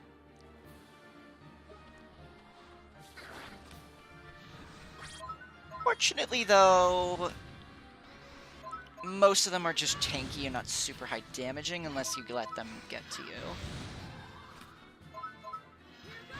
There we go. Time for our boy. Oh right, hitting nightmares physically also spawns dark glims. I forgot to mention that. Dark glims are... basically, if I walk into it, does the inverse of a green glim. It'll just damage me. They also just float around a bunch. Oh, thanks. Needed that. I think I'll actually preserve this for healing.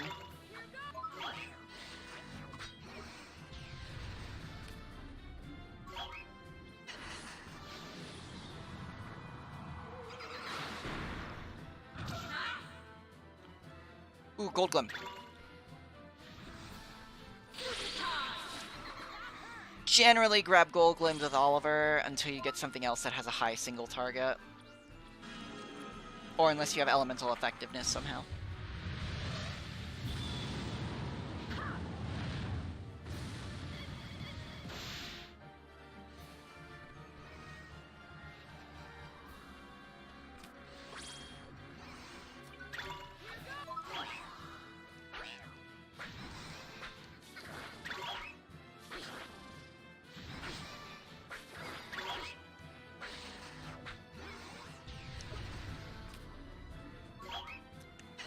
Grab that blue.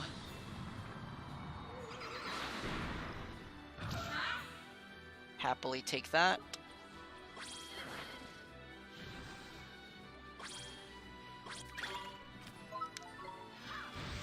Heal up a small bit. Maybe do a fireball or two. Wrong button.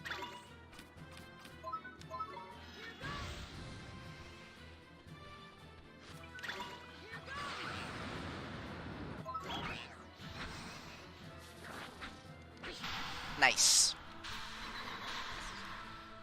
Easy peasy.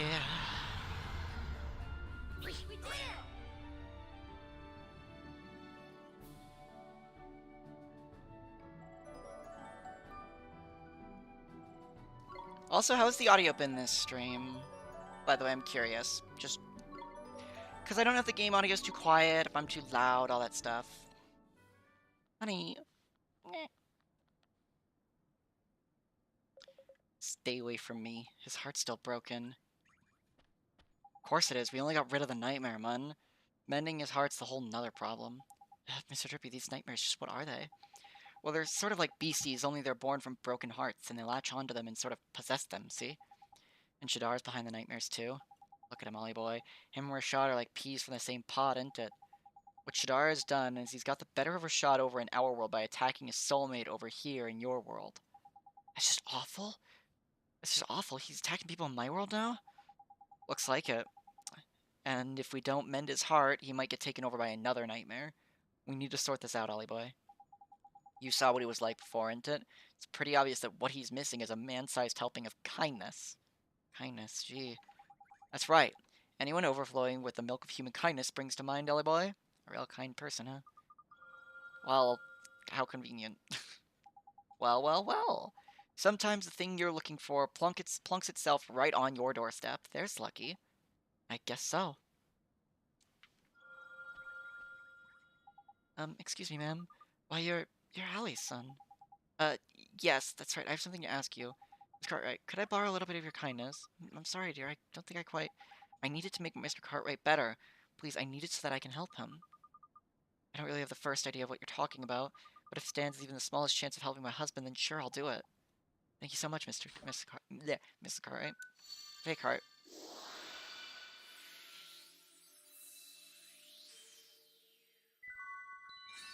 The warm, fuzzy gift of generosity. Kindness. What did you do? I feel almost warm inside. Tidy, that means it worked, isn't it? Now give it to Rusty, there's a good lad. Just leave me alone, will you? Come on, Mun, hurry up and hand over that kindness before we have another flipping nightmare on our hands.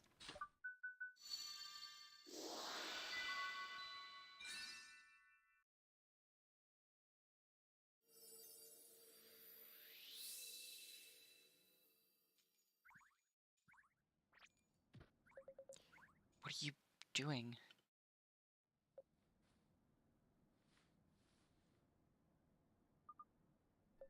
What am I doing here? Did you do something with your hair? Oh, Racine, you're looking very handsome yourself, honey. Tidy it works. Ah, Myrtle Bliss. There's lovely. Excuse me, Oi, what do you think you're doing? This is no time to be interrupting. Let's leave them to it. You go tell Myrtle everything's back to normal with her folks, shall we? I guess you're right. Let's go.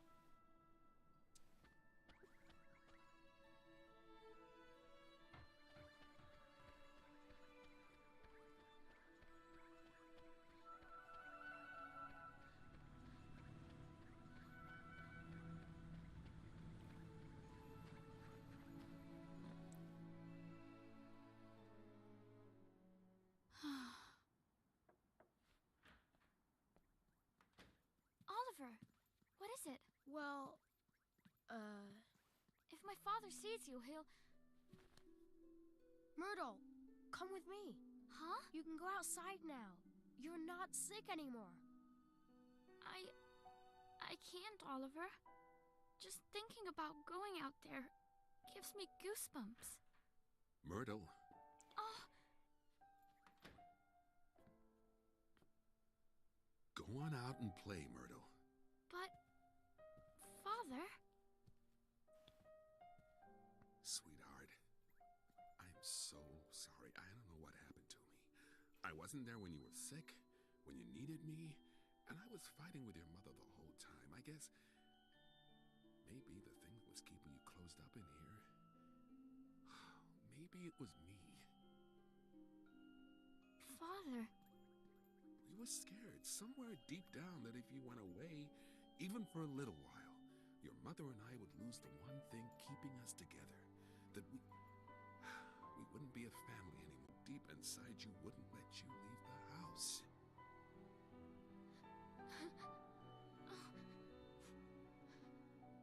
Father, It's all right, sweetheart. Your mother and I, it's gonna be okay. Father... Please, Myrtle. Please forgive me. Oh, I do. Daddy, I do. Are those tears, Bunting? Huh? No, they're not. So much for you being honest. Oliver? Hmm? I'm going to try. I'm going to go outside. Will you come with me? Myrtle.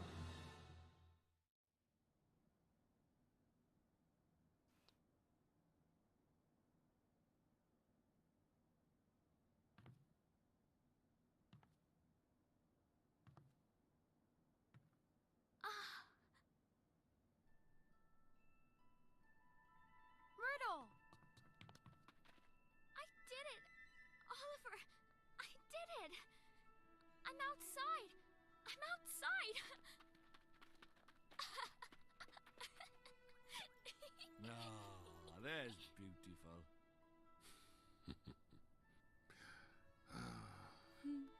Oliver, thank you so much.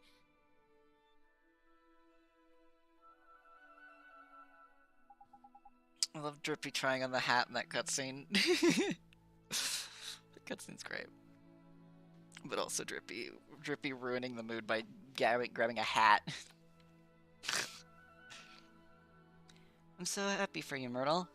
I couldn't have done it without you, Oliver. I'm going to go outside every day from now on. I'll go to school again and meet new people and buy new clothes. It's so strange. I was so scared to come outside, but now I feel brave. I feel like I could do anything. Listen to her, man. All of a sudden, she's got more courage than you could shake a stick at. I can feel it all the way... I can feel it from all the way over by here. She does, huh, Mr. Drippy? There's someone in Alma Moon that could really use some of that courage. Nice thinking, Ollie boy. A drop of Myrtle's newfound bravery is just what we need to kickstart young Esther's recovery. Is something the matter, Oliver? Myrtle, I know a girl who's just like you, and she's going through something terrible.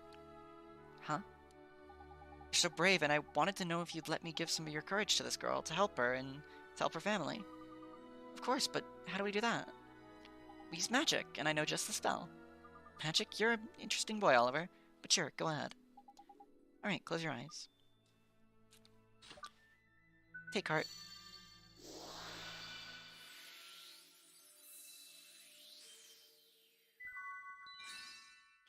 The stout and sturdy force of fearlessness. Courage. 2 pieces of heart. Very, very back to back. Like literally back to back. Feels warm. My heart, it feels warm. That means the magic worked. Thank you so much, Myrtle. Now my friend can finally start to get better. I'm glad. Righto, Ollie boy. We've got some courage to deliver, ain't it? Let's get going. Sure. Myrtle, I have to go now. Wish your friend luck from me, won't you, Oliver? I hope she gets better soon. Thanks, Myrtle, I will. See you soon, Oliver.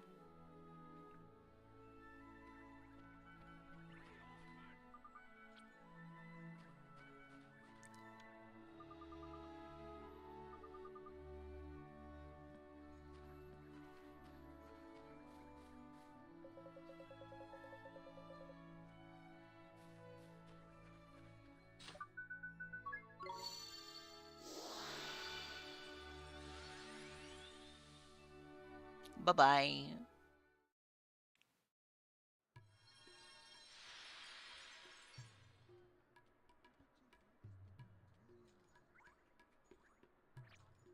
Good job, Dorothy.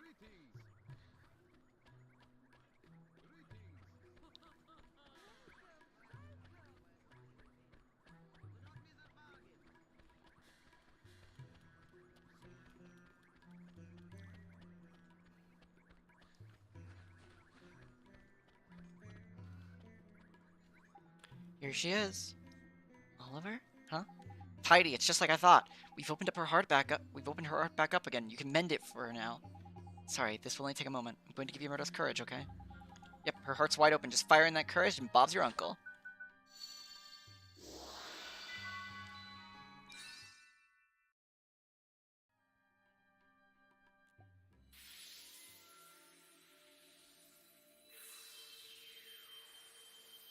What is this?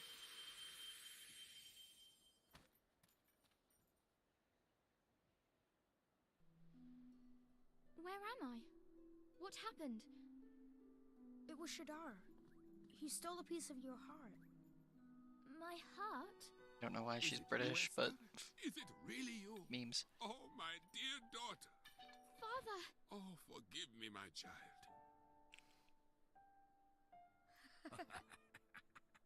You were robbed of your courage. But I have only myself to blame for the loss of my own. Oliver, it is you who taught me this. You have my thanks. You're welcome, Mr. Rashad. I will join you in the fight against Shudar. The day will soon come when the clarion rings out across the land once more. The Clarion? Oh, it's an old story from way back, that is. Back when the world was at peace, like. The 3 kings of our world combined their skills and knowledge to create a flute that symbolized the great peace. The sound of this flute came to represent the unity of the nations of the world. How long is it now since the call of the clarion was heard? Not since the 3 kings got into a right old potch and fell out, I heard.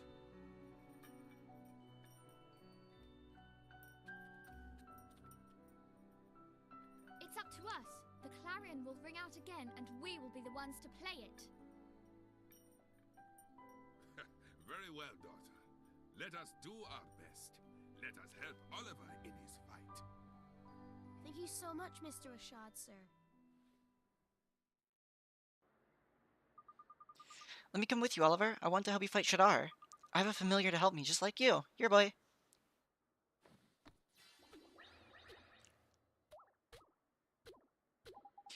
Wow, you can fight with familiars too, Esther? Indeed she can. Esther's talent lies in the training and handling of familiars. So she's more of a familiar keeper than a wizard, is it? Fair enough. Useful folks to have around, they are. This is my Drongo. His name is Gogo. Say hello, Gogo.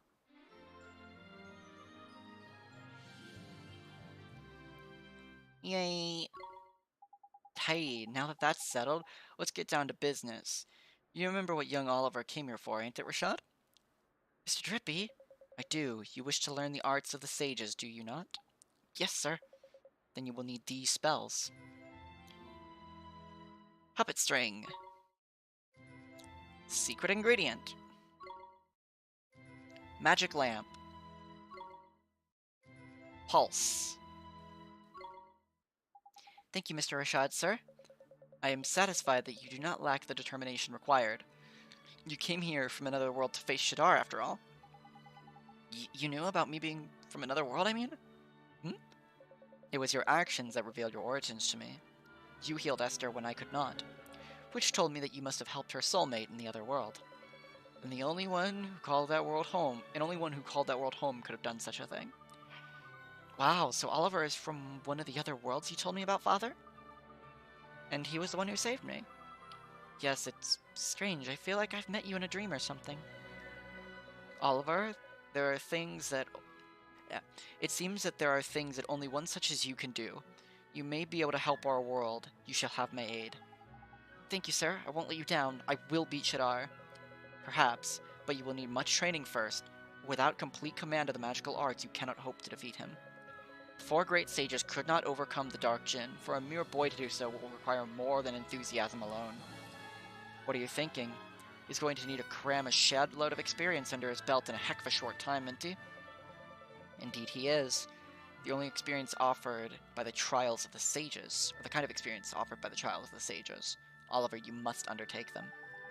Trials? Where do I take these trials? In the north of the desert, at the Temple of Trials. The Temple of Trials, you mean... I do. The home of the Supreme Sage, Master Familiars. You, too, have much to learn, Esther. Only those with the Supreme Sage's blessing are permitted to open the doors of the temple. I will accompany you. Thank you, Father. You'll be great at the trials, Oliver. I know you will. Thanks, Esther. And thank you, Miss Rashad, sir. Rashad is now traveling with me. And there's also side quests. This person has... kindness. Yoinky, yoinky. Mine. Stretch. I've had a full locket before, by the way. It's great. It's really great looking. Because they're all different colors, and it's really pretty. I'll try to get one this time to show it to you all.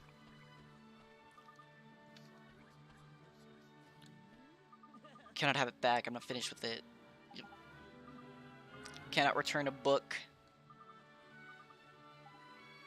Seems like he has his kindness squeezed out of him. Yep. Give heart. Kindness.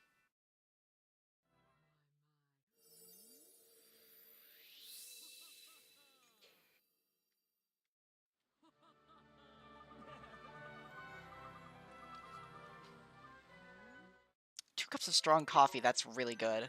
That's like, I think a cup of strong coffee is 400, so that's 800 total.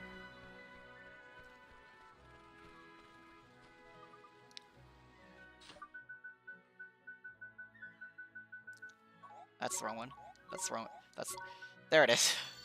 I keep thinking it would be the one lower. Nice to see you again. Did you have fun crossing the desert?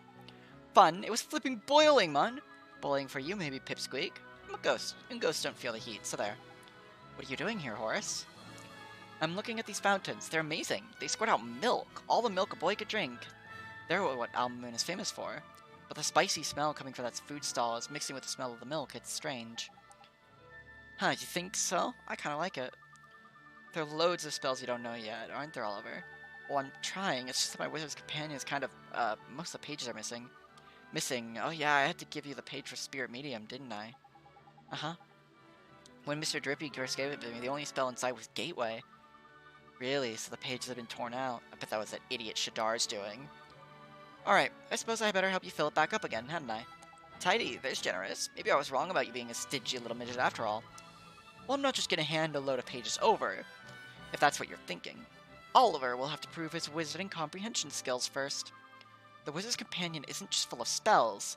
There are also stories in there that were gathered by the sages over the centuries. But those have probably been torn out too. Stories are pretty powerful, after all. They might inspire people to stand up to him.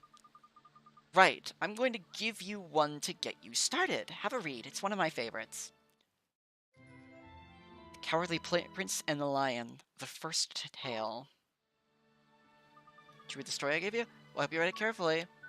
So Horace will give us questions based off of things in The Wizard's Companion. I will not be reading this now, but I will read it at the end of the stream, and I will answer that question. 8th tale will have to wait.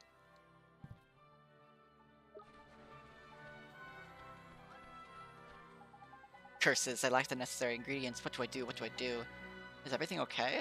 The recipe for the most legendary of Mamuni dishes have come into my possession, but I do not have the ingredients it requires. What kind of dish is it? It is known as the tikka mahala. According to the recipe, it is a complex and refined curry, made with the tenderest and most succulent beef. Crikey, that sounds like a proper tasty gobful. My mouth's watering just thinking about it.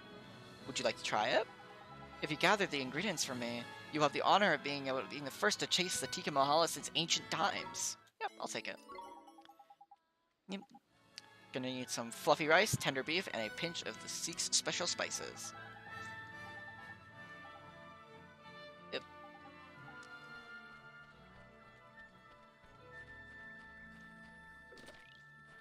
Poison be gone.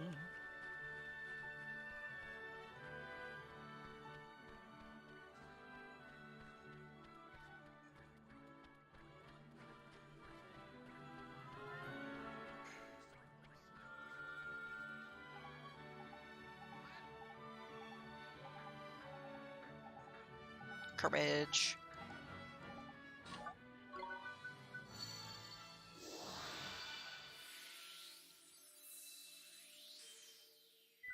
Yoink.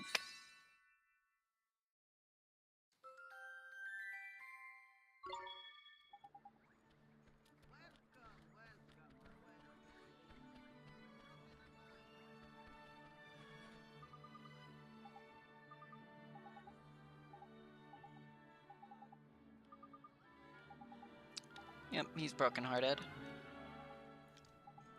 Every last drop of enthusiasm. Let's go give him a bit. Hey, man. hey, dude. Can you get out of my fucking camera?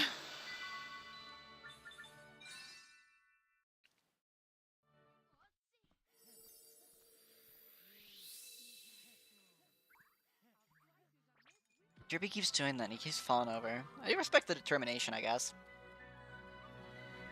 You're excited with more urgency than ever I did in my entire life. Nice. 2 sandwiches. Thank you. And money.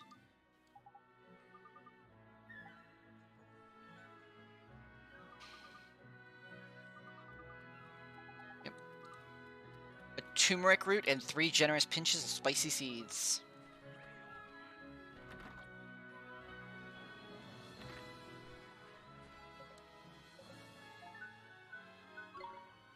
Precious root. And Babana Thief.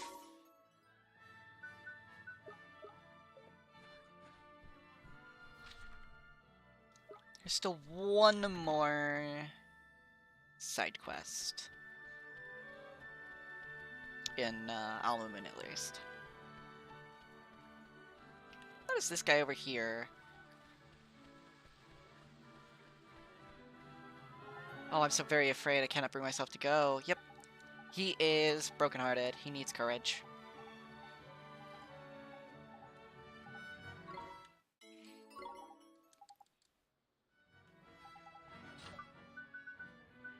Give heart. Courage.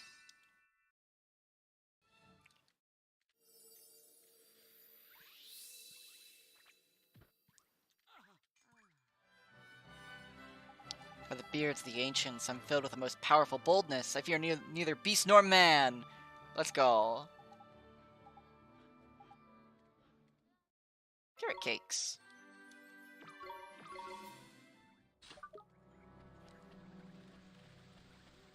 Alright, that's most of them done, other than the Tikka Mahala quests. Which I can go out and do the bounty hunts, maybe get the Tikka Mahala quest done. Have to find the seeds, though, which require me to head over to here. It's the first time I've been out of Alma Moon in ages, Oliver. You sure look happy about it. As to the purpose of this journey is to take the trials. You're not wrong, man. This ain't a flippin' day trip, you know. Get moving. Alright, lead the way. That's spirit. Now let's... Hang on a minute. Did that standby there just move? It flippin' did, man. It's a monster, ain't it? Right then, Ollie boy. Since you're going to be fighting with Esther from now on, I better teach you some new moves, ain't it? Ready, you two? Okay, so I'm going to skip this fucking tutorial because I know how to control everyone and I can explain it better. Yep. So, at the beginning of every single fight, so long as we are not ambushed, I can immediately swap to Esther. Esther is now the leader of the party. Oliver will start being controlled by AI, which is generally very bad, by the way, because Oliver will burn through his MP like a fucking bitch. Or he'll just use familiars and get imploded. But Esther... So tactics are a thing that we will ignore for now. But Esther uses songs. Esther is generally going to be your primary healer. And that's kind of just all she will do. But she can also do certain things to buff and debuff.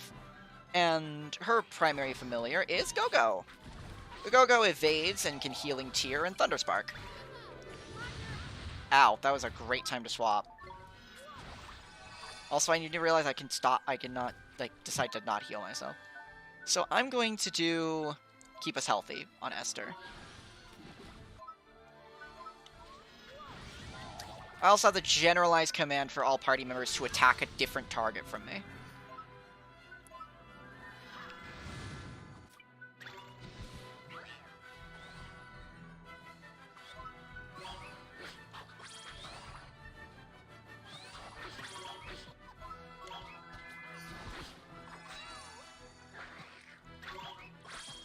Also, they will steal glims from you now, which is the most angering thing in the universe. Would you like some enthusiasm? Just a few coins, you feel much better.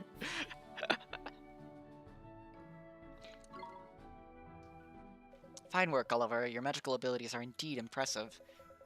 As you report with your familiar, daughter. I do my best.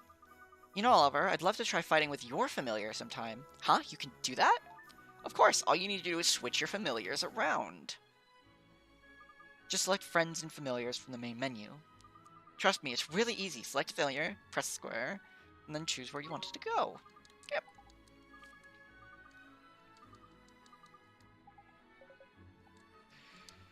So here's the thing with familiars. Now that we have multiple party members, I can actually care about this. There are favorite genuses. There are genuses of familiars. I haven't commented on this, but there are genuses of familiars. There are Milites.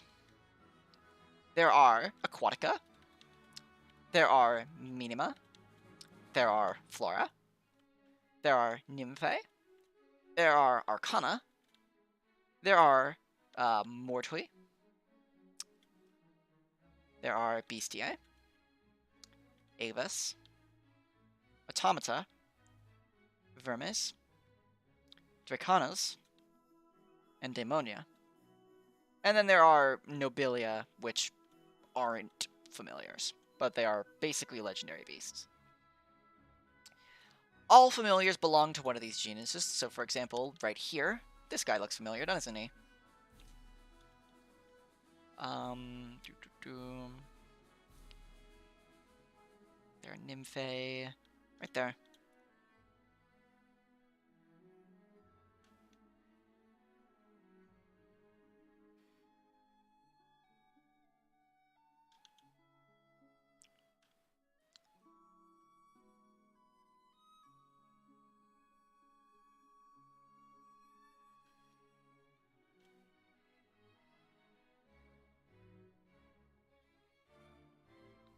is. That's where they're all from. And every single party member that we will get will have a different, like, effectively a bonus with a certain genus. For example, Oliver likes Milites, I believe Verme, which is the insect one, and the Dracanas. Aquatica, the Avis, and I believe that is the one that's there is it's the plant one. I'm blanking on the name.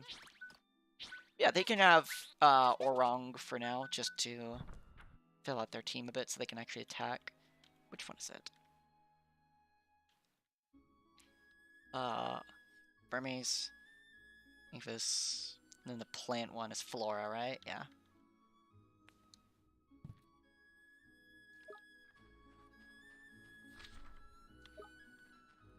It's a very small bonus at the end of the day, so it doesn't super matter. But if you want to play around it, you can.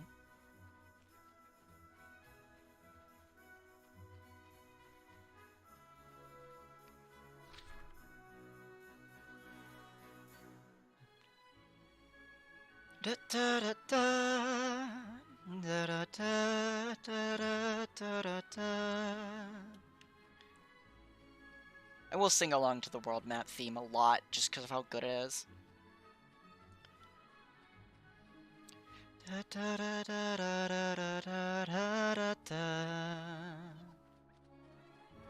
No, no, no, no, nah! Oh, we're good. Happy pills. Imagine having happy pills.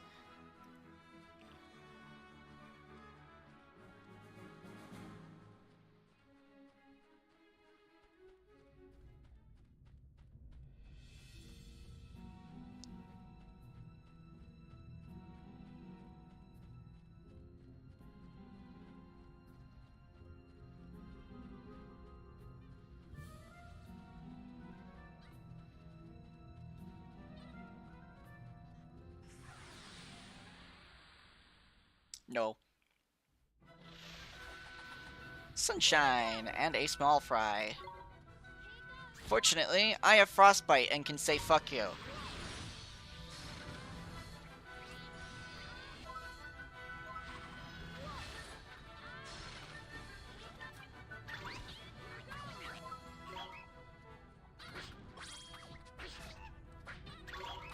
Good job.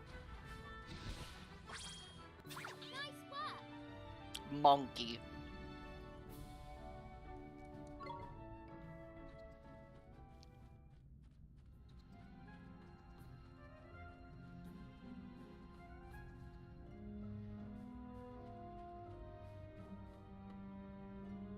Pinch of spicy seeds.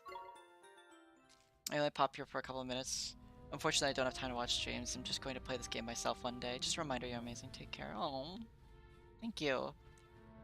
It's fine if you don't have the time to watch. Just popping in and saying hi is enough. Thank you. I do hope you have a wonderful day. There's the other pinch of spicy seeds.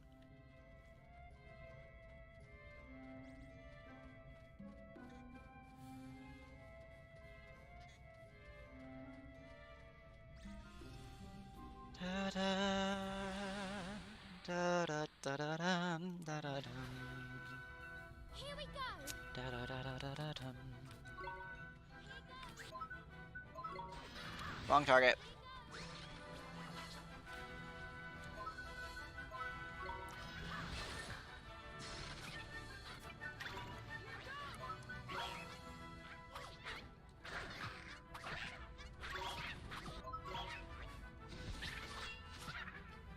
Good job. Good job, Monkai.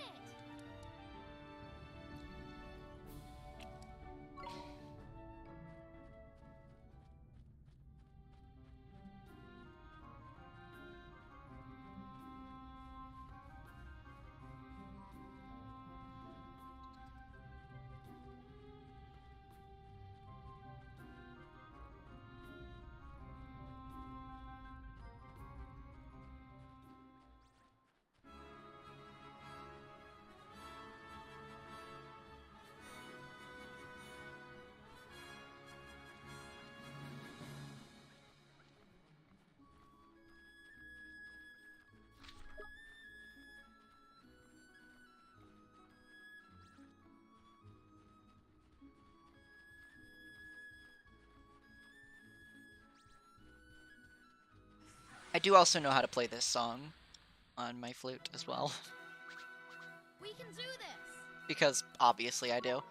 I felt like learning it, so I did. No, that's mine! Don't you dare.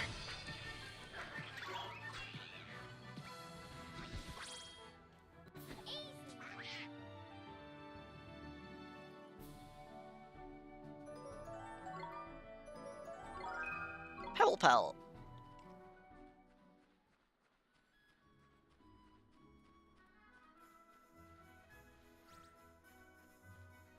They catch up eventually.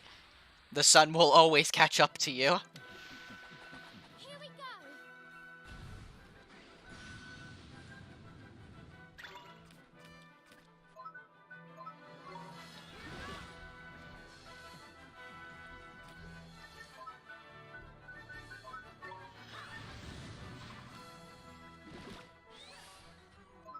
Can you, like, do literally anything else?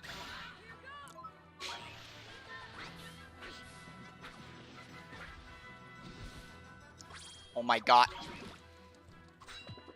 Literal theft. I have just been stolen from...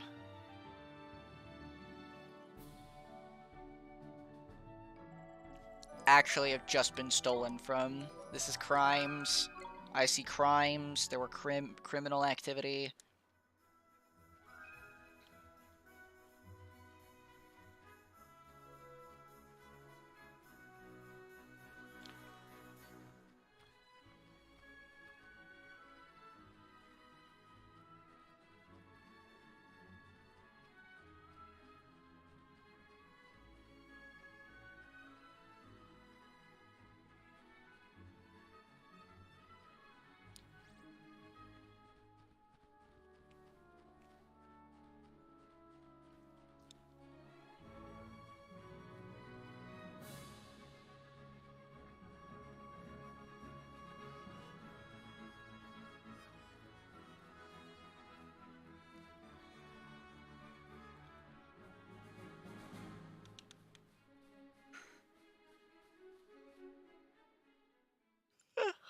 Why am I yawning?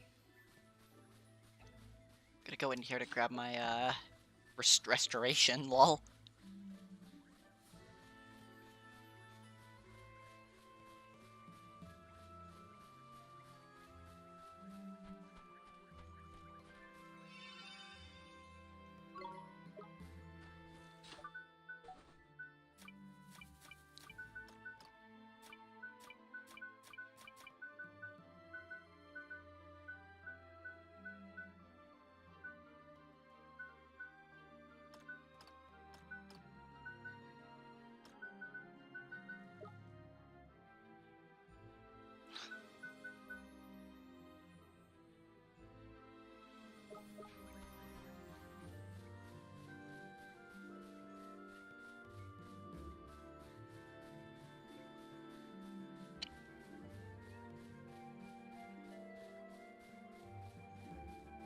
Actually, before I go out to,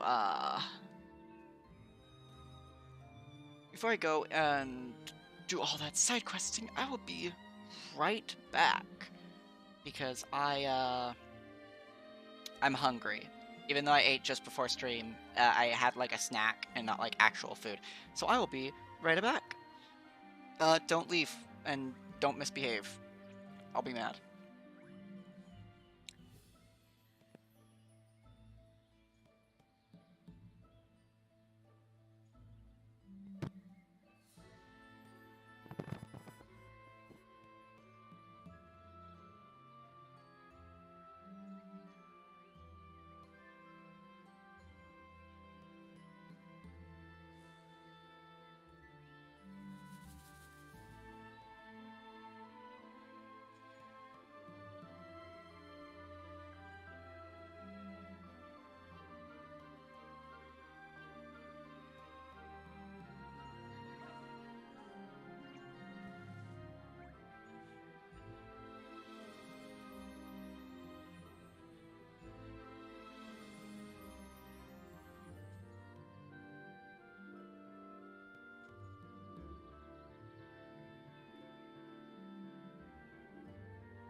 Chat is very quiet today. Hello, I'm back. Actually, hang on, let me tab out real fast. I need to check on a few things.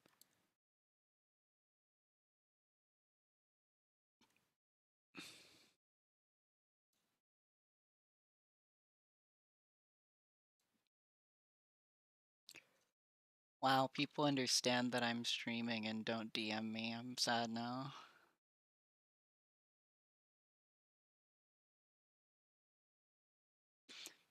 I guess people just don't even like me anymore. I'm kidding. Kidding. Chat is very quiet. That's fine. I'm used to it. I'm used to a quiet chat. I'm used to no one talking. Like, through the entire stream, getting maybe like 4 messages most. I'm used to that. So, this is better than what I'm used to. You can see Ding Dong Dell from here. Hello. Hello, Lumberwood. Time to die. We can do this!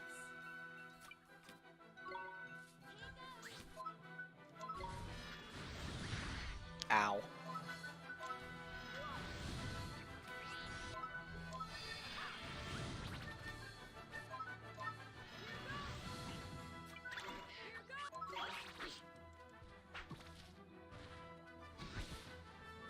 We did it! Nice job. Murder.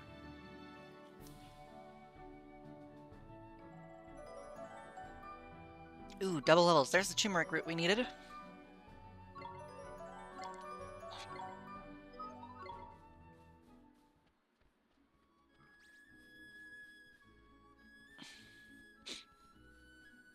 I need to finish my playthrough of Ni no Kuni 2. I think that would be nice. I've been playing so many games lately. I need to, like, finish some of them.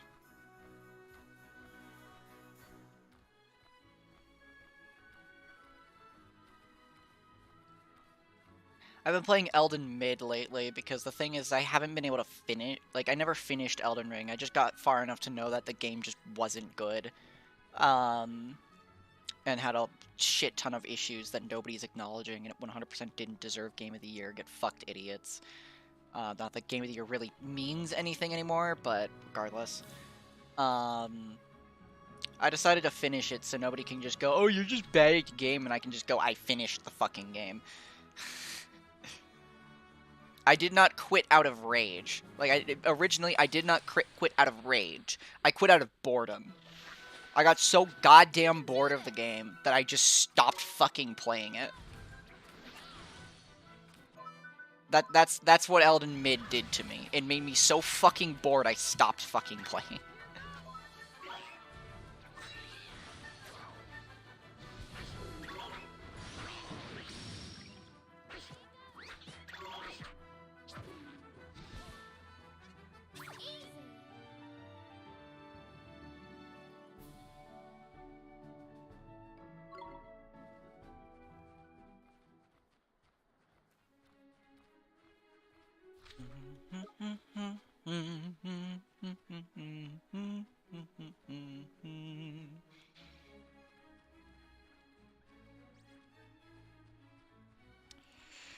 But other than that, I still need to play more Persona 5 for the floof.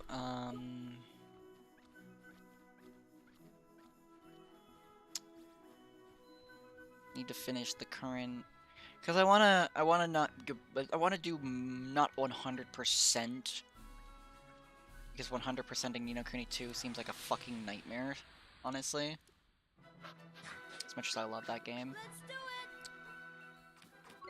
But I don't know.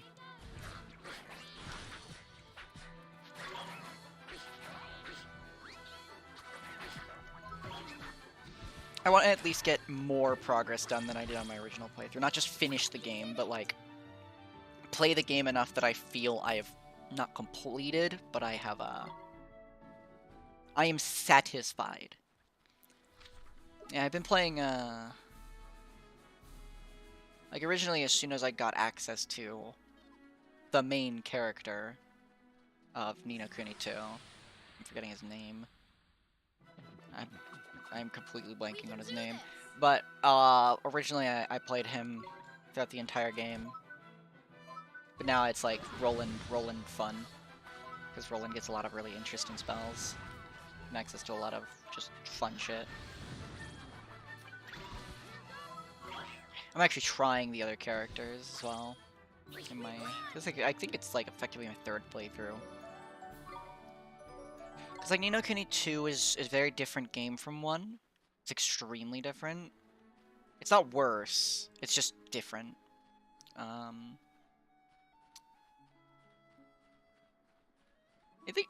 feel like it's an easier game, but it's also a harder game at times.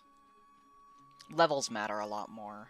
You can't really just deal with fights by just slamming your face against it and hoping you win. There's a little bit more skill in the fact that, like, it's a actual proper action combat game instead of, like, this sort of pseudo-style. There's the, what is it, combat tuner? I love the combat tuner because it allows me to actually use my knowledge of the videomic game to succeed.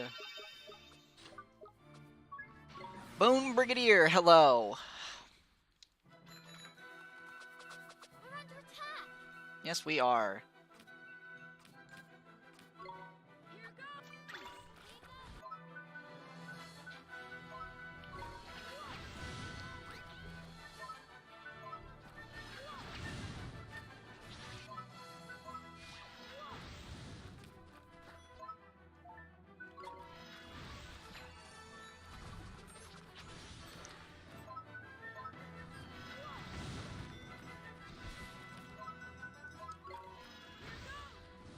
Didn't want to sling that at you, but it'll get his attention enough, so...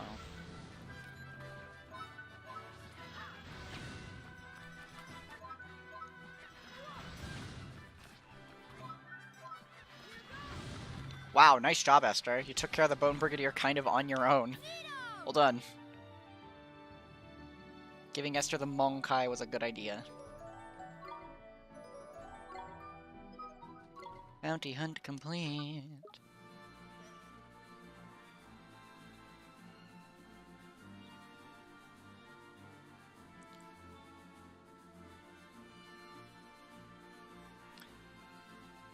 Also, fun fact about Ni no Kuni. Ni no Kuni, one of the songs in it that we will eventually get to, and it's one of the ones I will be dead fucking silent throughout the entire thing, I actually learned to conduct with. Like, it was the song I used to practice how to conduct. I know how to conduct this one as well. Like, I know all of its... Like, conducting isn't hard. You just kind of need to know the time signature. But, like, I mean, like, doing cues as well for, like, certain parts of a song. And learning, like, how they are and how you transition from doing a cue to back into your normal conducting thing. Because conducting is not as easy as people think it is. It's actually pretty hard. The hardest thing is knowing when to give cues and how to transition from giving a cue into just not giving a cue. And continuing to conduct. Also, hello, Adam Tiger. You're not weak to fire. Got it. Let's just beat you up. Oh, you're weak to lightning.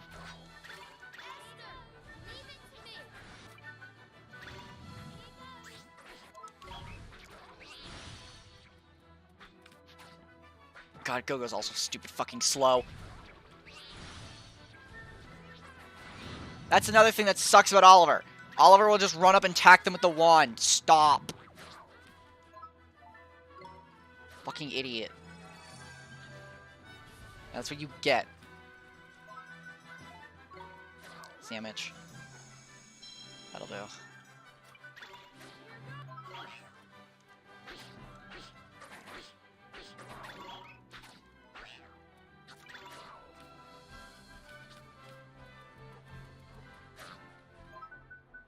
He's faster than me.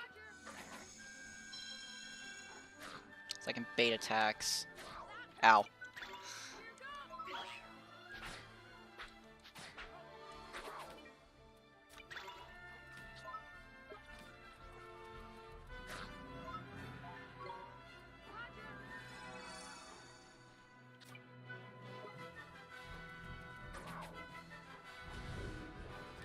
That's scary. I need to kill him now. Bye. Yeah, that could have been better, but we're fine.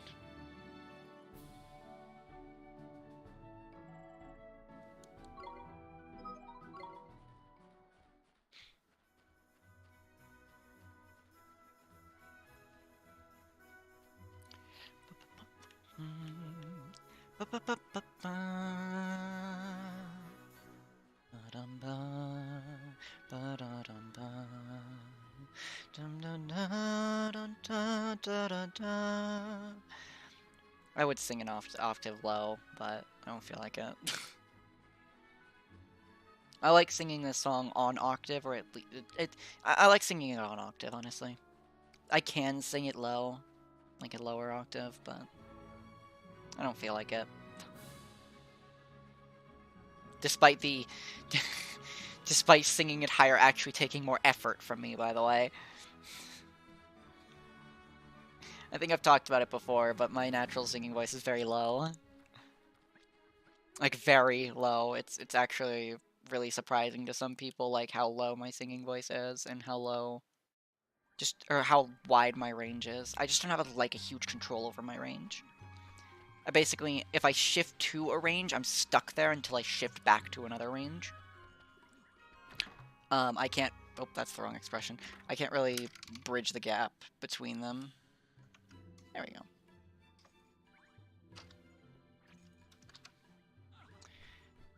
And to be fair, bridging... Like, the thing is with... The hardest thing to learn when it comes to singing multiple octaves and getting a wider range is not obtaining the ability to sing in that range, it's changing from singing in a range to singing in another range. Like, going from a low to a high is difficult. Like, just straight low, straight high, it's not easy to do. On any musical anything. Even, not just singing, even instruments, like, I was about to say actual musical instruments, but, like, physical musical instruments. Not just singing.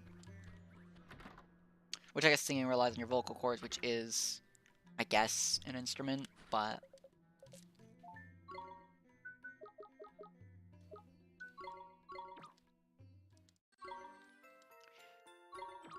Yeah, singing isn't easy. A lot of people can sing, but not a lot of people can sing well. I don't even think I sing well. Like, I sing very out of, like, standard.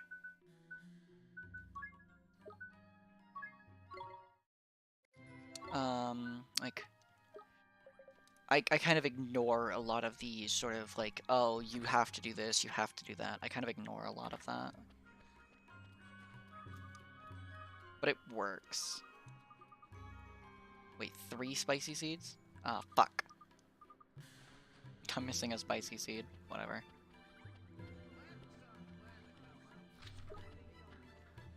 Let's go buy some provisions.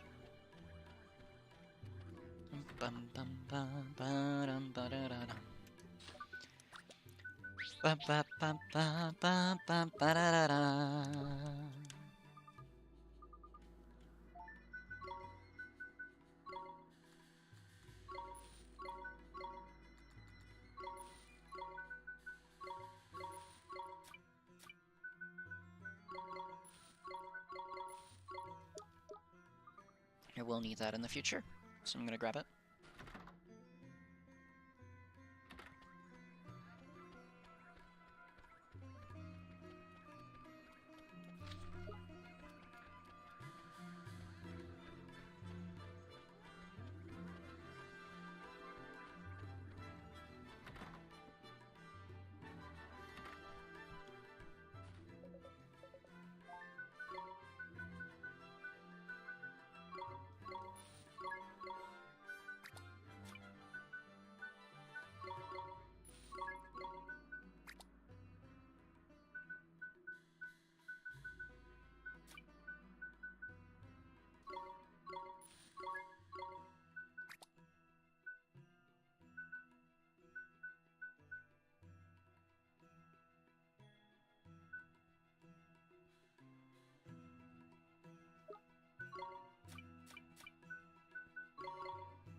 We'll get those spicy seeds eventually. I'll go to the trials now. I've been putting those off enough.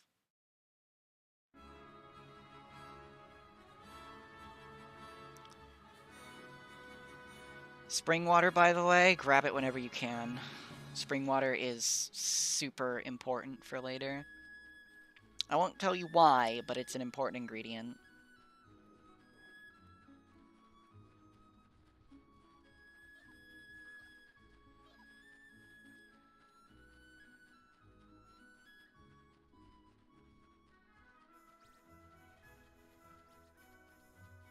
Alright, rather fight Banana Man. Let's do it!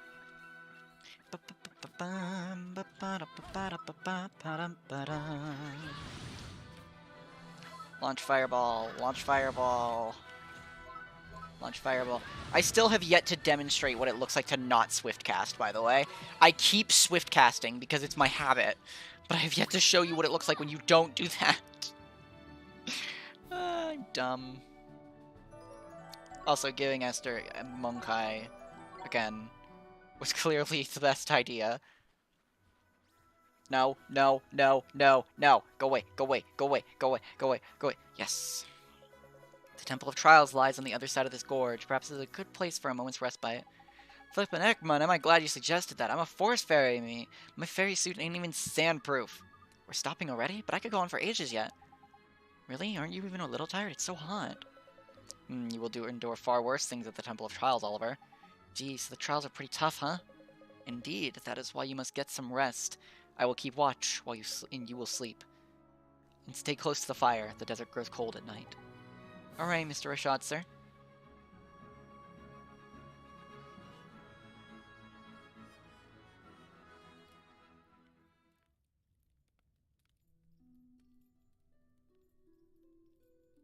Oliver, What is it, Esther? why did you set out on this journey in the first place? Most people wouldn't dream of taking on someone like Shadar. Well, it's my mom. I have to save her. Your mother? Yeah. She died, saving my life. But Mr. Drippy says there's a way to help her here in this world. So, you've come here to save your mother? Yeah, I guess.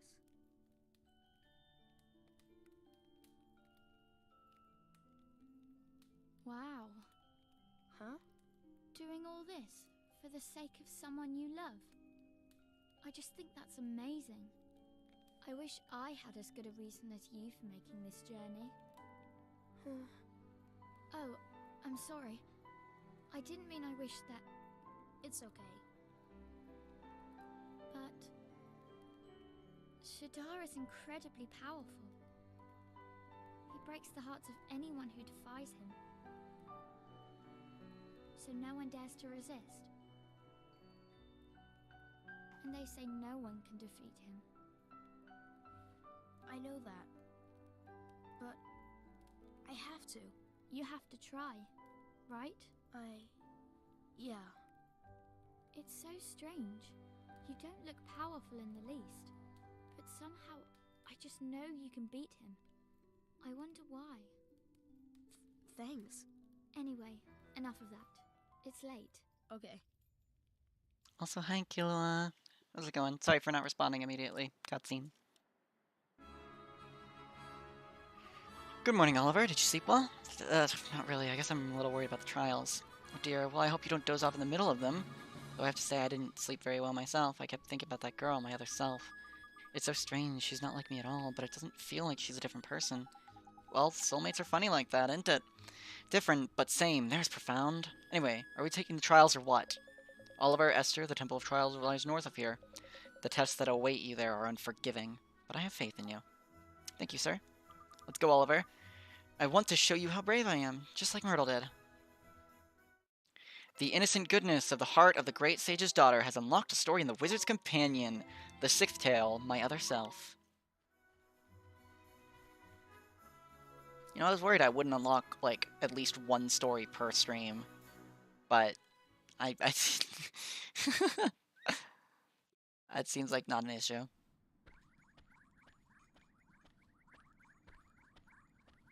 How was my day today? My day's been decent. I woke up very, late, and then laid in bed for a while. Because life hard, bed soft. But overall good. How was yours? The temple, at last, the trials await. Blimey, it's proper impressive, this place, eh? Shrouded in an air of potent mystery it is. Did you expect less from the sacred haven built to train the mighty sages? Did you train here, Mr. Rashad? Of course, all who bear the name Sage must pass the trials. So Alicia would have taken the trials too. All of her. To become a sage, the candidate must possess purity of heart, breadth of knowledge, and mastery of both spells and familiar. The temple both tests and tempers all of those qualities.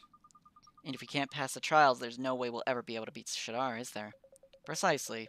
Even the gifts granted you even the gifts granted you on passing the trials will not be enough. You will need a far greater power to defeat the Dark Djinn. Well, I guess we better focus on the trials for now, huh? You are ready. It is time to release the seal.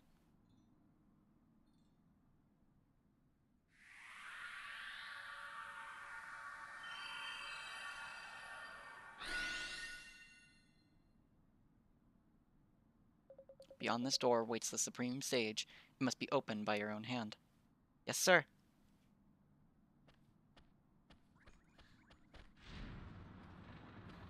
Never fear, Drippy's here, whether he likes it or not.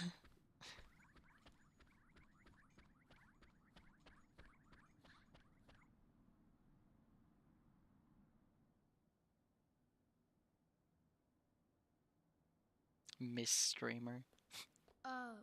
We, So this is the Supreme Sage, is it? Ahem. Your Honor, we have come to perform the trials.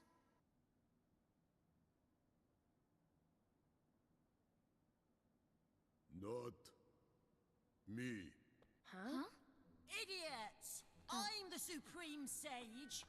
Oh. That's just my stupid servant Umbopa.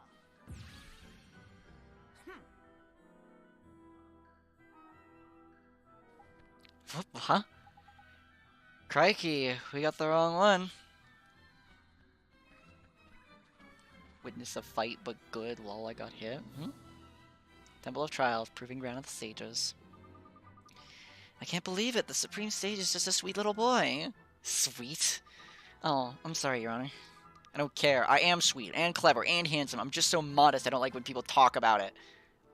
I see. How'd you get in here anyway? Only people with my permission are allowed to open the front door. It has been a long time, Your Honor.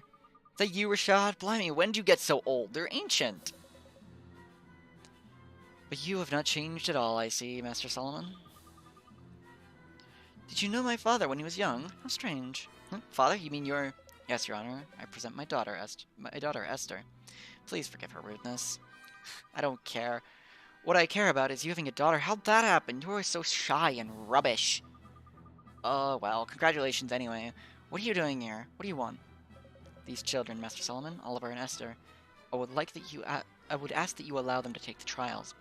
Really, if you're recommending them, you must think they're pretty good. That, or you've gone bonkers in your old age. I see great potential in them both, but they lack power. Beginners, are you? And you want to get stronger? Why? What for? I need to defeat Shadar. What? You beat Shadar? You do realize what you're saying, don't you? Yes, Your Honor. And I'm going to help her. Help him. Oliver helped me, and now I'm going to pay him back. Fine, but the trials are really hard. I know, because I made them. We're ready, Your Honor. It looks like you might be. Okay, I'll let you do them. Thank you, Master Solomon. We'll pass the trials. You'll see. You have my thanks, Your Honor. Then I will take my leave. You're going already. Boring. You should stay here. What's wrong? Scared to see him fail or something? He's right, Mun. After all we've done for you, the least you could do is stick around and see these two through the flippin' trials. I cannot. I have my duties to attend to. I will not remain a Babana seller forever, and I was prepared to walk the path of a sage once more. That's not the real reason, is it, Father? Why are you so desperate to go home? Don't you see? He wants us to take the trials without any help. We have to prove we can make it on our own. You're right. Okay, Oliver, let's do our best. Good luck with your preparations, Father. Don't sell all the babanas, will you? Of course not, my child. When you complete the trials, you shall have all the babanas you could wish for. Good luck. Come on, all this talking is boring. Let's start the trial, shall we? Go and ask stupid old Bumpo what you're supposed to do. Ta-da! What do you mean by front row seat? I'm curious.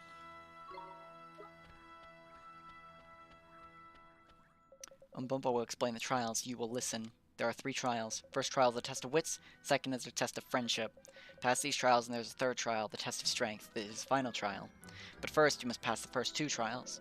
The first 2 trials are in the trial rooms to the left and right of here. To learn about these trials, ask the trial monitors in the trial rooms. Good luck with the trials. Thank you, Umbumpa, for repeating trials like 6 times. Alright. Which one's this one? Test of wits.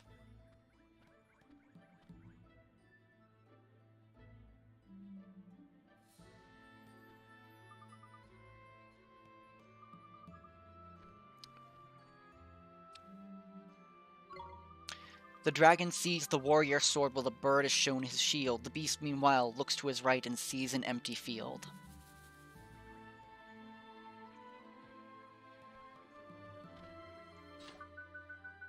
Puppet string.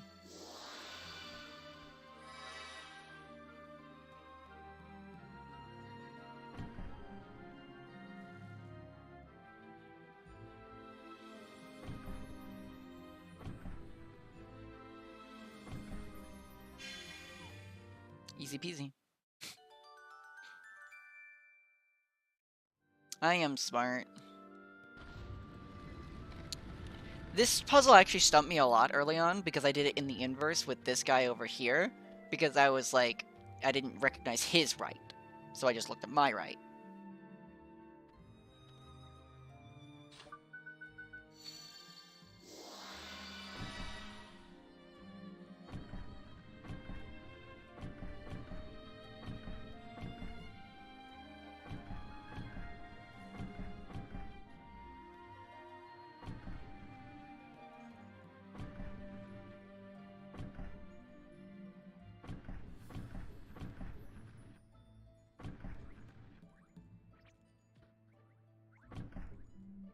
That looks wrong, but we'll see.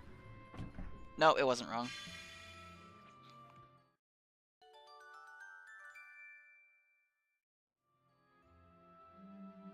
Perspective puzzles are fun.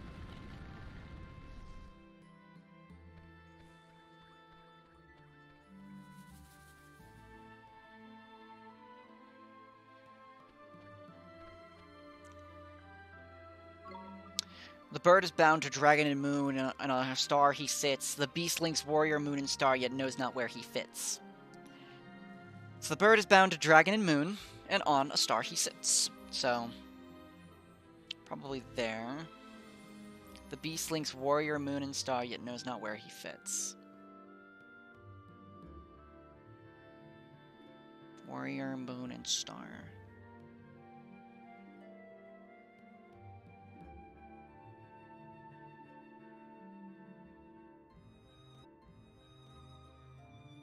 I was one of the people who watched the fight in the front row.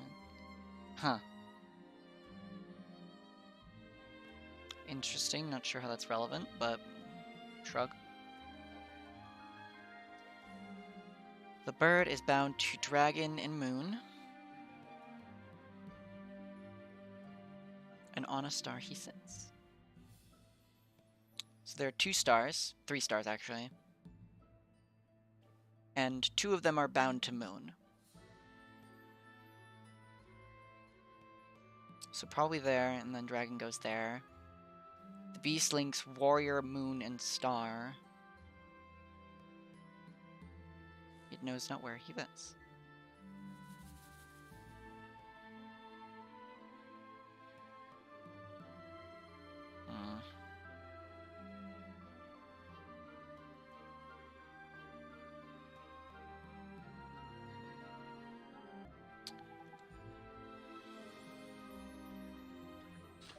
Regardless, let's just fiddle with it. So bird sits on a star. Dragon there.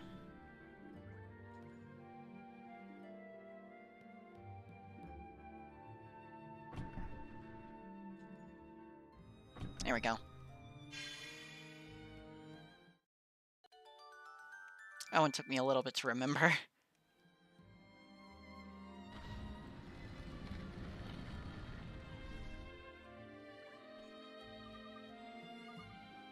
Speaking of speaking of puzzles, by the way.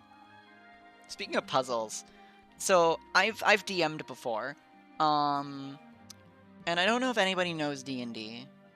Also, oh no, stream dying. Fuck.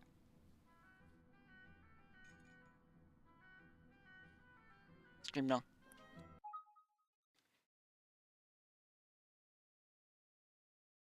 Don't you do it. Don't you do it. Fix yourself.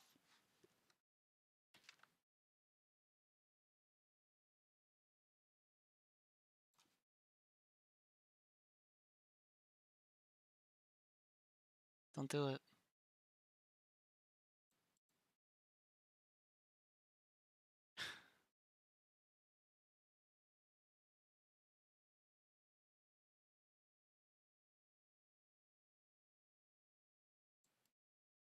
Don't you do it. Don't you do it, stupid.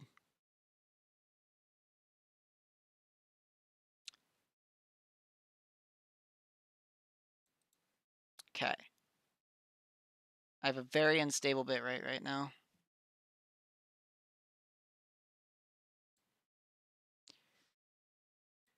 How annoying.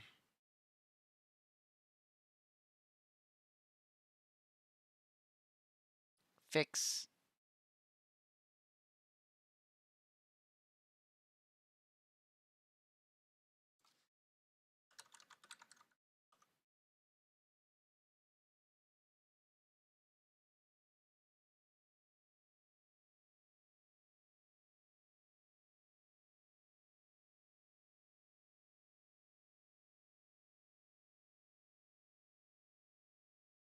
And it was going so well.